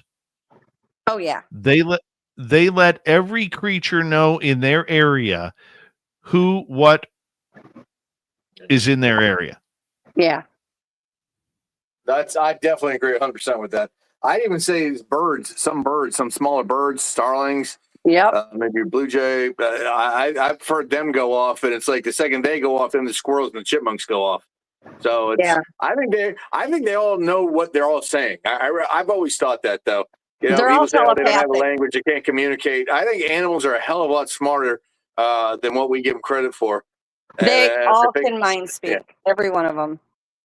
Not just the language, but the silence too. I mean, when we know when the cicadas go quiet and then everything all of a sudden goes silent, that something's around, whether it's them or whether there's bear in the area or something. You know what's funny is you mentioned that. I was just watching some footage that's about 5 years old. It's me and Tiny doing an investigation out in Marion. And the first thing I said was, it's too quiet out here. There's something going on. And I remember that day because I hadn't seen that video in a long time. But as I'm looking, I'm thinking, yeah, man, it was like you could hear a pin drop in the forest. Well, that's the other thing. It all started with like some birds, and then you heard the squirrels chirp, and then everything went quiet. Yeah, that's the flip of the coin. If it's quiet and then they all of a sudden go off, then you know something's coming in. But at the same time, if they're quiet, if they're loud when you get there and then it goes to dead silence, it's same, it's the same thing. Know that now the cryptids are in. Yeah, because that's what happened with us on this particular thing. But it's just funny because I was just watching it, and I didn't think I had that footage. I thought we lost it. when the hard drive crashed in one of my other computers.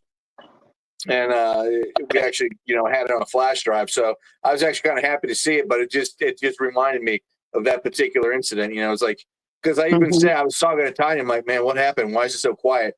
And Tiny goes, man, the squirrels aren't even talking anymore. Yeah.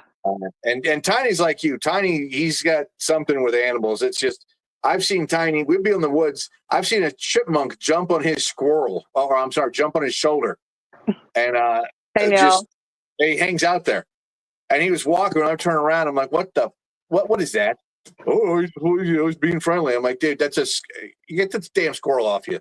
I had deer just walk up to me, wild deer walk up to me. It's like absolute craziness. Or I walked off my front porch one day and a red fox came out of the woods and just comes and sits in front of me. And I'm just telling you, the Sasquatch send them. That's why they do it. They check us out. That's how they do it.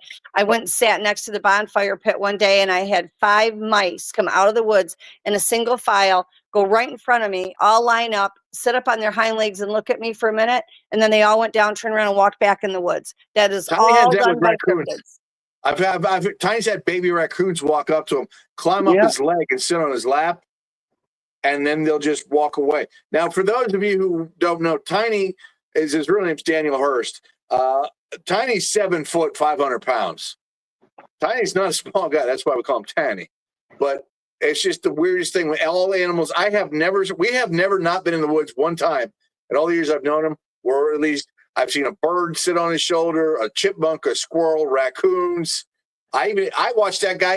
A possum came up to him one time, which is, no class. But anyway, it happens with him all the time. It's just like he's got this natural ability to communicate with animals, but he's also very much in sync with, like, hey, there's bad energy here.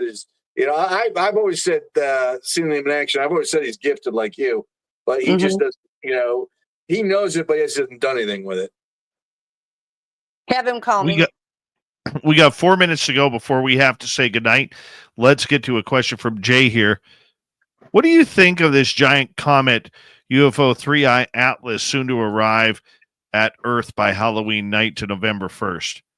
I'm dying to hear Robin's on this, because actually I have November 21st to December 5th, and that is from Abby Loeb from Harvard University. Now, I'm going to be honest and tell you guys, I don't know that much about it. I've only heard like little blips about it. But what I will say is this, and I say this all the time, when you have something like that that's coming in, there are other things that will follow it. I think it's a ship. This thing's changed trajectory. Yeah. It's changed speed. It's changed trajectory. I think it's a ship. I would not be surprised when you have a professor from Harvard saying, "Hey, this is a spaceship." Oh, right? Absolutely. This is Harvard we're talking about. This is the gold standard. And this guy's saying, "No, this is probably a spaceship. Y'all should probably get your shit together." Excuse my language. Right now, there are an extreme amount of ships that are landing on our planet right now for an event that's getting ready to happen. And nothing bad. Everybody will be fine.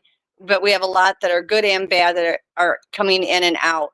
My guess is it probably is a ship. If by some chance it's not a ship, it will be surrounded by ships. And the reason that they do that is because if it was not for the ETs, our planet would have got blown to bits a long time ago. And they monitor a lot of the comments and things that come in so that if they have to move it off target, they can. My guess, though, with this is that probably there's a very good chance it is a ship, because I am very much aware of what is coming in right now. Not only have I talked to a lot of the ETs, but the people that I work with are very much aware of it and monitoring it as well. But most of them that are coming in are good. I will say that. It's funny. Well, that's fun. I've actually had a lot of reports lately. Well, not a lot, more than I usually get. Let's put it that way.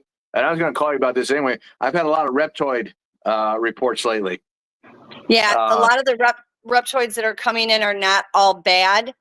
I know what they're here for, but there's a lot of them that are coming in, and not all of them are bad. Those things scare the hell out of me, Rob. I'm not going to lie to you. Not a whole lot scares me. The IRS, my mother, and snakes. But the reptoids being removed. The reptoids scare the crap out of me, because you don't know what they're going to do. I just don't know. I mean, because there's part of me that says that, blast them on sight. And the other part's like, well, Yeah, Yeah, there's some bad try to ones. They're communicate, coming but- in for a battle, but I mean, it's fine. They're coming in for a good thing. Well, I hope they're nice because there's something going on. Yeah, there's a lot going on, but like I said, there's good and bad coming on the planet, more good than bad. But my guess would be that comet has got a ship, and if it is not a ship, then it will be surrounded by several. Well, that's cool. Yeah, they're actually saying that this thing actually has elements like they think there's got gold on it. They think it's got water. They think it's got ice. I mean, there's a whole lot of stuff going on with this thing. I'm with Dave though. I'm not sure what it is. I personally think it's probably a ship, just because of the way it's changed trajectory and stuff. But I'm an old sci-fi fan, so hopefully. Well, the ETs can change the trajectory of it as well. And if it gets to the point where they can't, they don't want, it's not going to do them any good if our planet gets blown to bits. Not for what they need it for. So if it looks like they can't change the position of it, they'll blow it up. Robin, 20 seconds. Tell everybody where they can find you. You can find me on Facebook under Robin Haynes, Haynes, no middle initial. Or if you want my services, you can find me at www.paranormal-empowerment.com. Or Robin here Haynes, every week. it would be great to chat with you this weekend, which we likely will. I will be around. And we love you, my dears. We say goodnight to Robin and Christian, and hello to Mr. Ron Bumblefoot Thal. Rocket in the background with Little Brother is watching. Bumblefoot is the official music of Spaced Out Radio, rocking us in and out of every single show.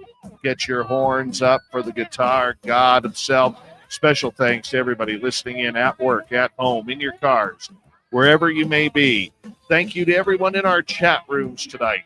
YouTube, Twitch, LGAB, Facebook, Spreaker, LinkedIn, the Space Travelers Club, and on X, hashtag Spaced Out Radio.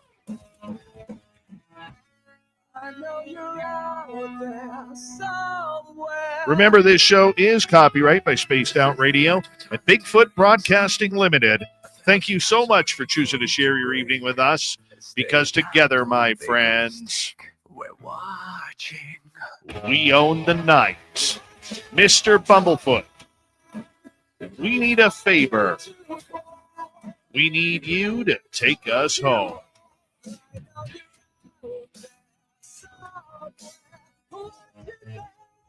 Yes, the Woo train has docked for the night, but soon, my friends, we shall ride again. Your seats are always available. Your tickets never expire. And if you want to bring a friend, we've got room for them too. Good night, everybody.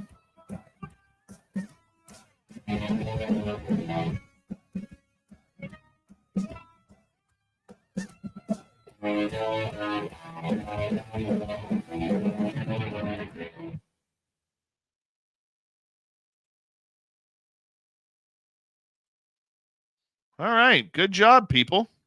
That was so fun. Sounded awesome. I love doing shows with you guys. It's that was fun. We got to do this again. That was fun. Well, next month, the Christian MacLeod Experience, we'll be discussing Roswell. Or, I'm sorry, we'll be discussing Betty and Barney Hill.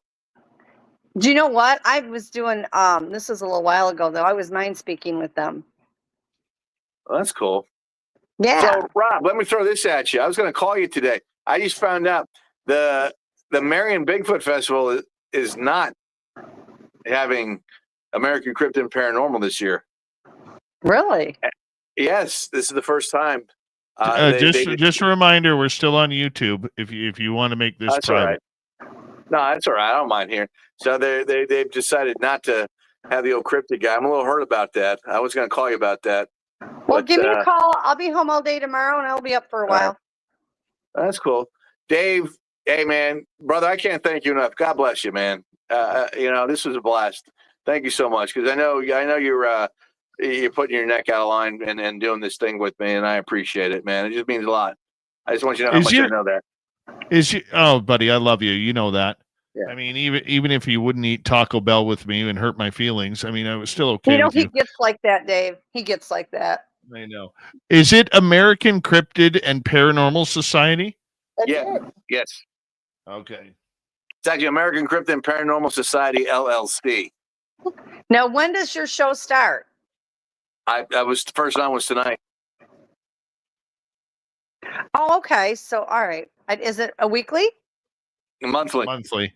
Okay, very cool. And I've got Christina, of course. I can't do it without her. Good. Yeah, Christina's hot. She is. We love I'll send you some Christina. pictures later, brother. I mean, Yeah. Make them clothed this time. She looks great in blue. Oh my goodness. That's why I got a blue fedora, because I said, what can I do to look more like Christina? there it is. I'm a trendsetter. You always were. You know, we've known each other for 36 years now. I think that's great. 36. I feel just so want to old. point out something. Who is the one, and I want to hear this, who is the one that said a woman from your past is going to come back and she has blonde hair? Who is that person? Some crazy broad. I don't. Thank you. You're welcome, Thank sweetheart. you for getting him to contact me. I go with what I can. Some crazy broad. These pictures hanging up on the wall. I'm looking at it right now. I'm looking at 3 of us right now on my wall. You're on the wall of fame, Rob. Oh, cool. It's the Good 3 of us. place You're right to under be. you're right under my area 51. I'll take a picture and send it to you. I love it. It's Okay, that yeah, picture of send you, me, it. and Christina. Awesome. Robin, do you want to see the greatest picture in history? Yeah. geez. Right there. Oh my God. That will be in my nightmares. No, you So, wait till you Rob, go to. here's where that picture came from. Remember when Kumbo was answering all the questions and everyone was getting pissed off? Yeah. That was where he took that. Oh God. We had so much fun. That was fun. Much fun. We're just sitting there. He's like, is he ever going to shut up? I who's that never other said guy? that. You said that. No, that wasn't you. It was that other guy from Canada. He said, Derek. Blaine. He goes, is he ever going to shut up? And I went, no. That's it. Oh my goodness. I got a bone to pick with Kunbo because he's never called me back. You want me to I gotta call I'll bitch him at back. him. Bless his heart. He is the dearest guy, and he's called me twice, and I have been so busy. I have some information I need to get to him, and I keep gonna call him, and then by the time I remember, it's the middle of the night, and I don't want to wake him up. So I got to make sure I get hold of him. He's like, remember, he's in Alabama, so what is he, 2 hours behind us? An hour behind us? An hour behind us. He's not behind us, but he like sleeps like a normal human. He's not up this late. All right, listen. I know, but I still want to get him on the show. I don't understand. Yeah. I'll call him tomorrow and tell him to call you. Do that because All I'm right. actually off tomorrow from my daytime job, and I want to book him for a back-to-back because I want his Bigfoot Dogman stories, number 1, but number 2, I want his NASA stories. The NASA, I'm going to tell you something. I told you about the NASA stories. Dude, those, seriously, you need to ask him if you can air them because I don't know if he's still hidden by or bound by his confidential stuff. But I just want to say this for the record between the 3 of us or the 4 of us. Hey, whoa. Remember, we're still on YouTube. Oh, never mind. I'll tell you guys later. Well, what day is, all right, just so I know, so I can listen, what day is Christian's show on? The first Tuesday of every month. Oh, okay. So I'll be able to catch it because he's on the same time I am. Yeah. Yes. Okay, That's cool. why I hung around, genius. Well, I didn't know. I'm always the last one to know. Nobody knows. Hey, look, Dave was kind enough to offer this to me. I jumped on it. I hope I did a good job. First of all, I'm really pissed off about the computer thing. The computer thing tips me. Rob, my computer, I just had the hard drive replaced and the RAM replaced. Just updated everything. Everything. And the second, 15 minutes before we go live, boom, dead. In a private conversation, I might be able to offer you some insight. No, I am so ticked off right now. And it's not even about the money. I don't care about the money. What ticks me off is 15 minutes before go time. Boom, blue screen of death. Yeah. I don't think like, that are was you an serious accident. with this? That wasn't an accident. Because the only reason why I even fixed it was because the one we've ordered isn't ready yet, and we're getting a home, a desktop, and we're gonna, it's gonna have all the everything, but we don't have it yet. So I paid to have this one fixed. I put a new hard drive in it, new RAM, everything. They're like, oh, you get another 79 years out of this thing, no problem. And I went through Best Buy. It's not like I didn't do. I mean, I'm going through the good people, and they're awesome. Well, but there's going to be a lot of changes to internet services, and it will be pretty much lockdown safe. So you aren't going to have to worry about this problem much longer. Just ticked me off so much because it felt like that. Remember I told you about that spike we got that sent everything in the first place? It's the same damn thing, Rob. Same damn thing. Yeah, it'll be taken care of. Oh, those bastards. Give it a few more months. They cost me 2 computers. Mm-hmm. Yeah. Oh, they've hacked mine all from the UFO event. Spruce Pine. Spruce Pine. It's all stems from that lady at Spruce Pine. Fed at Spruce Pine. Yeah, my computer, all my cryptid photos and ET and UFO photos were removed from my computer, and I can't even use it now. That's exactly what happened to us. I lost everything on the hard drive. Our hard copy files too during the hurricane. Yeah, we'll talk about that off air. Yeah, okay. We're still on YouTube. That's right. Yeah, we had an issue, and it's ridiculous. Ridiculous. Like I said, it'll be taken care of shortly, and nothing's going to be able to get through it, so we'll be good. Mm-hmm. Put it in a Faraday cage. It would, Dave. It wouldn't matter. You're a Faraday cage. You are. Wrap it in foil. It's like I said. There's some things in the works that are fixing to go down, and it'll be a lot more secure. I mean, I'm starting to think I need to line my studio with aluminum foil. Well, you should, because you're hanging out with a lot more woo people now. He's going to have to deal with the woo, whether he likes it or not. I've been dragging him in, kicking and screaming. He will adjust. He is a big boy. He can do this. Like I said, I've gone from no way in hell to it's possible. It's just you know what it is, and you guys will get this too. I know, Dave, you'll understand this. It's like the older I get, the more open my mind is to thinking. The more open my mind is to it. You know what I mean? You would be amazed at how many people, once they are over the age of 40, their mind opens up. It's because you can only, you are who you are, okay? And so when you're born, you may have abilities or you're a higher frequency or whatever, and you deny it most of your life because that's what you've been programmed to believe. By the time you get in your 40s, you become very unbalanced, and your body is only going to suppress it for so long. And as the frequencies are changing, because the whole world went through the shift and it's still continuing through the shift, it triggers it. And everything is coming out, and it makes it easier for you to believe what the new reality is, because the world is a matrix. It's all these different planes. It's never been what we were taught it was. Well, and the other thing is like the older I get, the more my religion I get, the more, I go to church and I believe more.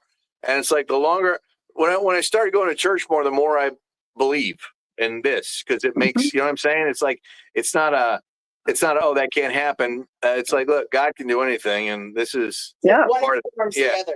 It's like God doesn't make mistakes. This enforces my belief in Christ. Yeah, God doesn't make mistakes, and if He's allowing you to see the real reality, embrace it.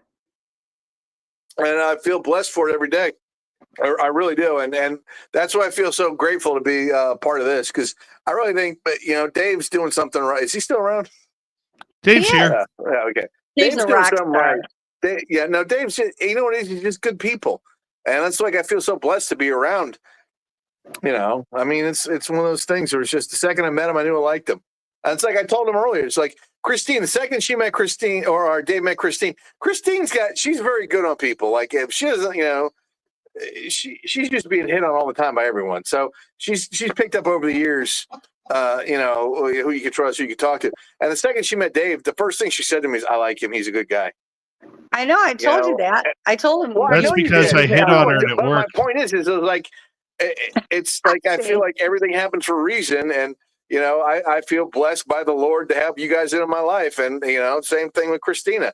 Yeah, I just feel so blessed, and that's how it all works out for me. It's just I just feel like I get blessed with you guys. You guys make me a better person. You guys make me a better cryptozoologist. You guys make me a better investigator, and then that's just the way it is. A better human being. Thank you. Yeah, just a better human being, because you guys are awesome. Well, we're all trying to put positive energy into your back. But it shows, Dave. It shows, because how many people don't do that? How many people are out there just being haters? Robin, I don't have time for that. I don't allow it. I learned that from you. Their ego. I learned that. Robin taught me that a long time ago because it was like one of these things. I used to get so. Remember, I used to bitch about that. I'd be like, Oh my these God! haters just Till all piss hours me of the off. night, he would stay on the phone bitching about it. They would drive me nuts, especially one particular individual who's, we won't mention. But Yes. and now I have nothing but pity for him. But that's because Robin's like, Yep. Listen, these guys, they're lost. They're lost. There's nothing. Yep. And Karma's a bitch, and she always comes back and finds Right. them. And then that's the way I look at it now. And ever since I've done that, my life has kind of changed. It's like, look, God, He's got a plan. If it's me doing this, doing that, I'm going to do it. He puts me in the situation I'm supposed to be in, and that's why I have the friends I have with you. That's why I have my hot slice. It's because that's the way it's supposed to be.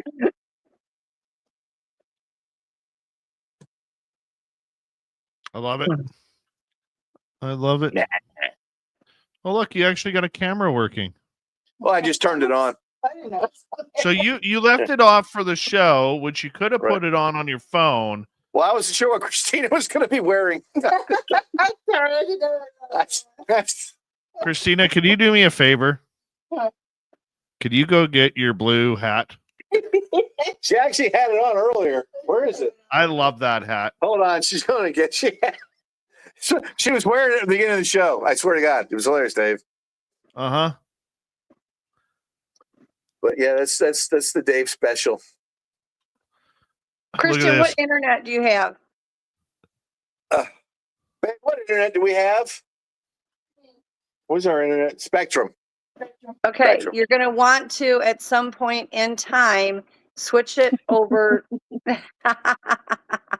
Love that hat. Love that hat. I love it. You're going to want to switch it over to Starlink for what you work on. Okay, You have to- I you have don't to even know trust if they me on offer that. You can get Starlink No. anywhere. There's 2 Starlinks. Where do I get it? I'll I'm writing that I'll down. talk Right? to you and get it for you. Okay. I'll find it for you. Okay. They're probably going to combine the 2 into one at some point, but you definitely want to go over there. It's going to be a lot more secure. Well, I'll tell you, Rob, it's just nothing ticks you off more than I can't even use my computer. I'm on, I don't know, my phone keeps getting blown up, and it's same thing they always do. the Hey, only at least thing you I can haven't say gotten about my shot phone at is I have the Verizon, the protection from Verizon from the viruses and the malware. Yeah, And but that I think doesn't that's stop the only it. reason why the phone works is because I've got the Verizon stuff on, and I make sure that's turned on, and I use GoDuck. Is it GoDuck? Oh, see, mine, they heat up Yeah. in the inside of it, and they literally self-combust it from the inside. And then I So take have it in a to fan find blowing out. on mine right now. There's actually a fan blowing on my phone Yeah. because that's what I had to use. But like I said, the laptop, I've been using that laptop for 3 days. Yeah. I've been using that thing for 3 days. Like 2. No, 2 days. Yeah, 2 days, but completely boom, boom, boom, boom, doing everything. Absolutely no problems. Writing documents, doing emails, Yeah. watching videos, watching research, all this, no problem. Literally 15 minutes. The second Dave calls, it's shit to bed. It froze up one screen and it wouldn't See, for change. It said me, needs to restart and then it won't restart. depending on It's the got topic Windows of my 11 in it. client, yeah, depending on the topic of my clients, it will shut it all down. I've had it actually switch over to all the vocals are Chinese. That's new. We haven't had that. No, we haven't had that happen yet. Yeah. I have several backup phones. Hold on. Hold I on. know. Give me a minute here because I have to find Christian swearing at 11:53. Oh my Hold on. gosh. Oh, sorry. Hold on. That's America. Now, what's interesting about this is Rosalind's Chapel goes, and of course, is one of the possible resting place for the Knights Templar. But centuries later, do you know who marries into that family? The Sinclairs? The people that own Rosalind Chapel? Dave, here's a good little trivia for you. No. Gentleman named Christopher Columbus marries into that family. And all of a sudden, he gets a map. Where do you think that map takes him to? Probably the Continental Bahamas. United States. Oh, that's the wrong No, section. Never mind. It's in a map. Never mind. I'm an hour short here. That's all right. We're still good I here. thought I said something. Yeah, you did.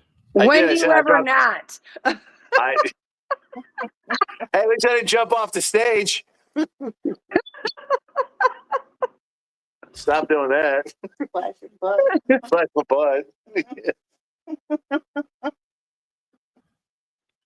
I'd have been listening for a while there. Eventually, I would have got pissed off. I understand. Poor Robin and Christy last year in Nebraska. Christian flashed them. That not was the on purpose. first year. I've still That's the got first- blinding spots and I can't get the image out of my mind. White butt. Oh no, it was like the sunshine. Sounds bad to me. It's like, for God's sakes, man, get a tan. You, right? I honestly didn't think they could see me. Robin, that was a much better hotel this We're year. going. I've already got us booked for next year, sweetie. Good. Am I coming next year? Am I on this? You're not, because you did it for 2 years, but you need to come just to have fun and hang with us. We'll have what's her name buy me a ticket. Harriet can buy me a ticket. Do you have any place that he can he stay at Harriet's too? Huh? Can he Well, stay we at got the Harriet's hotel too? booked for everybody. See, they do normally only 2 years in a row. I'll stay with Dave. You can stay And- with my room. I don't care. I know. Yeah. That's what I'm saying. So we'll figure it out. We got time to figure it out. Hold on. Dave's been there. This is the 3rd year in a row. I know, but she never got to meet Dave. That's why she wanted Dave to come back, and we wanted him to go over this whole, because he's doing that whole thing with the area he's at, and it's a continuation. I know. I'm with you. I get it. I'm just saying. You know, But I now Look, the she following- doesn't- what Robin's trying to tell you is I'm just much prettier than you. Okay, It's- that's I mean, why. now- obviously, following I'm year- getting. That's what I'm getting. That is what I understand at this point. It doesn't matter how many of the reviews I fixed. It's all about Dave being pretty man. Man pretty. I get it. I see how it is. Man pretty Dave. I'm going for the record now.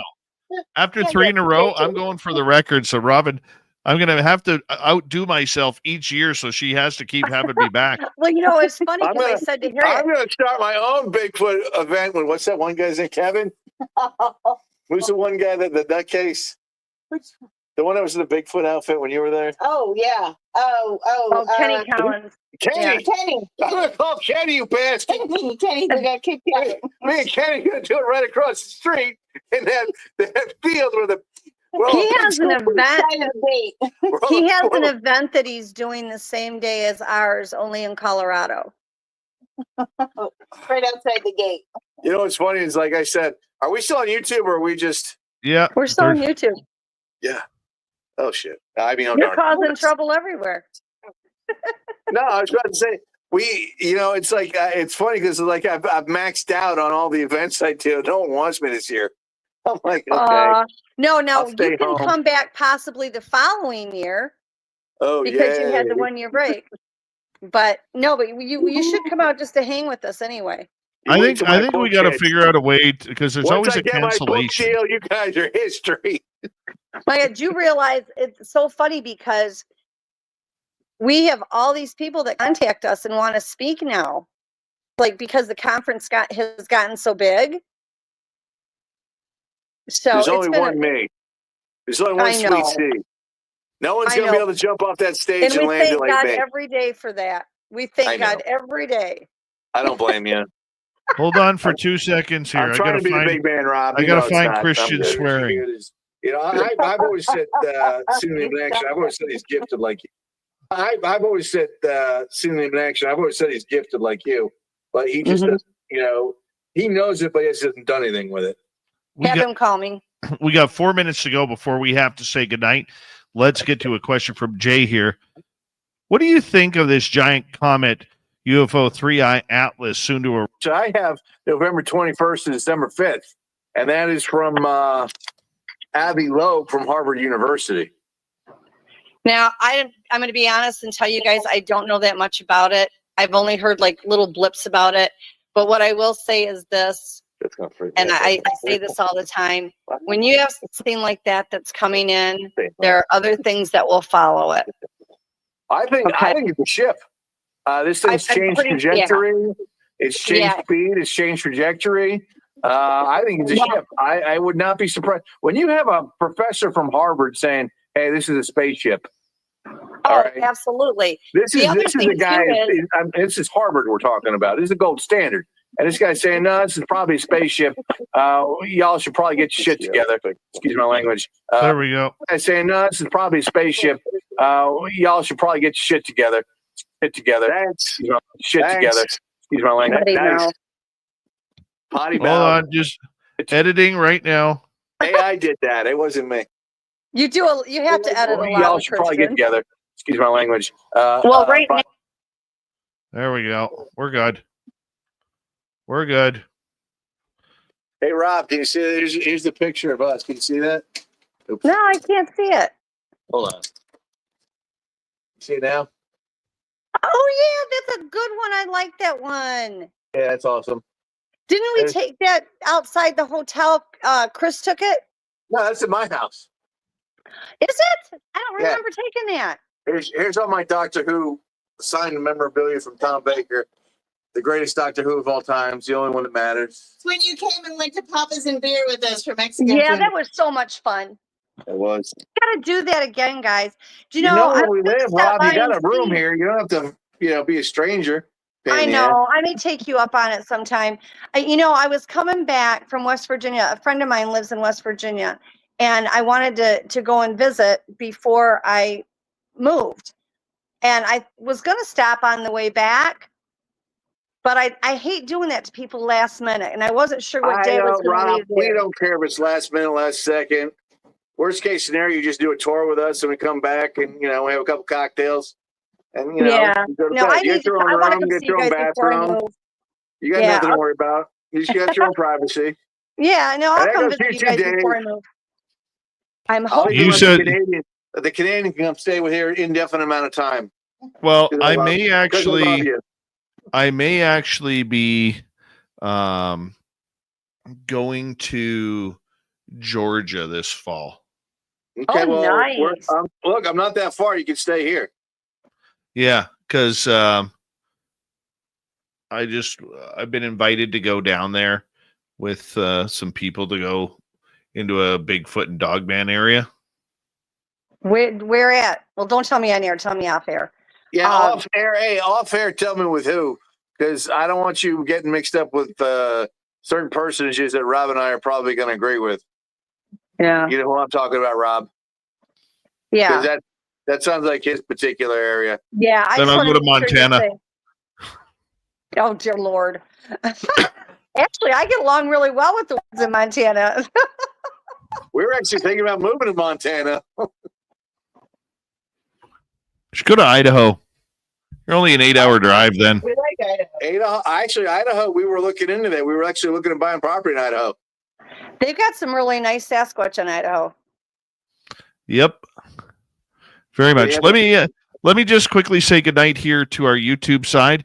Thank you, Mel WD40, Kira, and Kitty Cattywag for the great super chats. Tomorrow night on the show, who do we have? Nigel Watson. We'll be talking high strangeness in British UFO cases. It's going to be great. We'll see you all tomorrow night. Don't forget to leave a comment down below on YouTube, and don't forget to hit subscribe, ring that bell, tell your friends, share this. Let's grow this channel together. We got awesome people here, and you are a big part of the family. We want to make sure that you guys can grow with us. So thank you very much on behalf of Robin and Christian. You guys hold on, and we're going to say goodnight to you. We'll see you tomorrow on Spaced Out Radio. God bless. Good night, everybody.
healthy, my friend. You too. If you need bail money, give me a call. Always, Dad.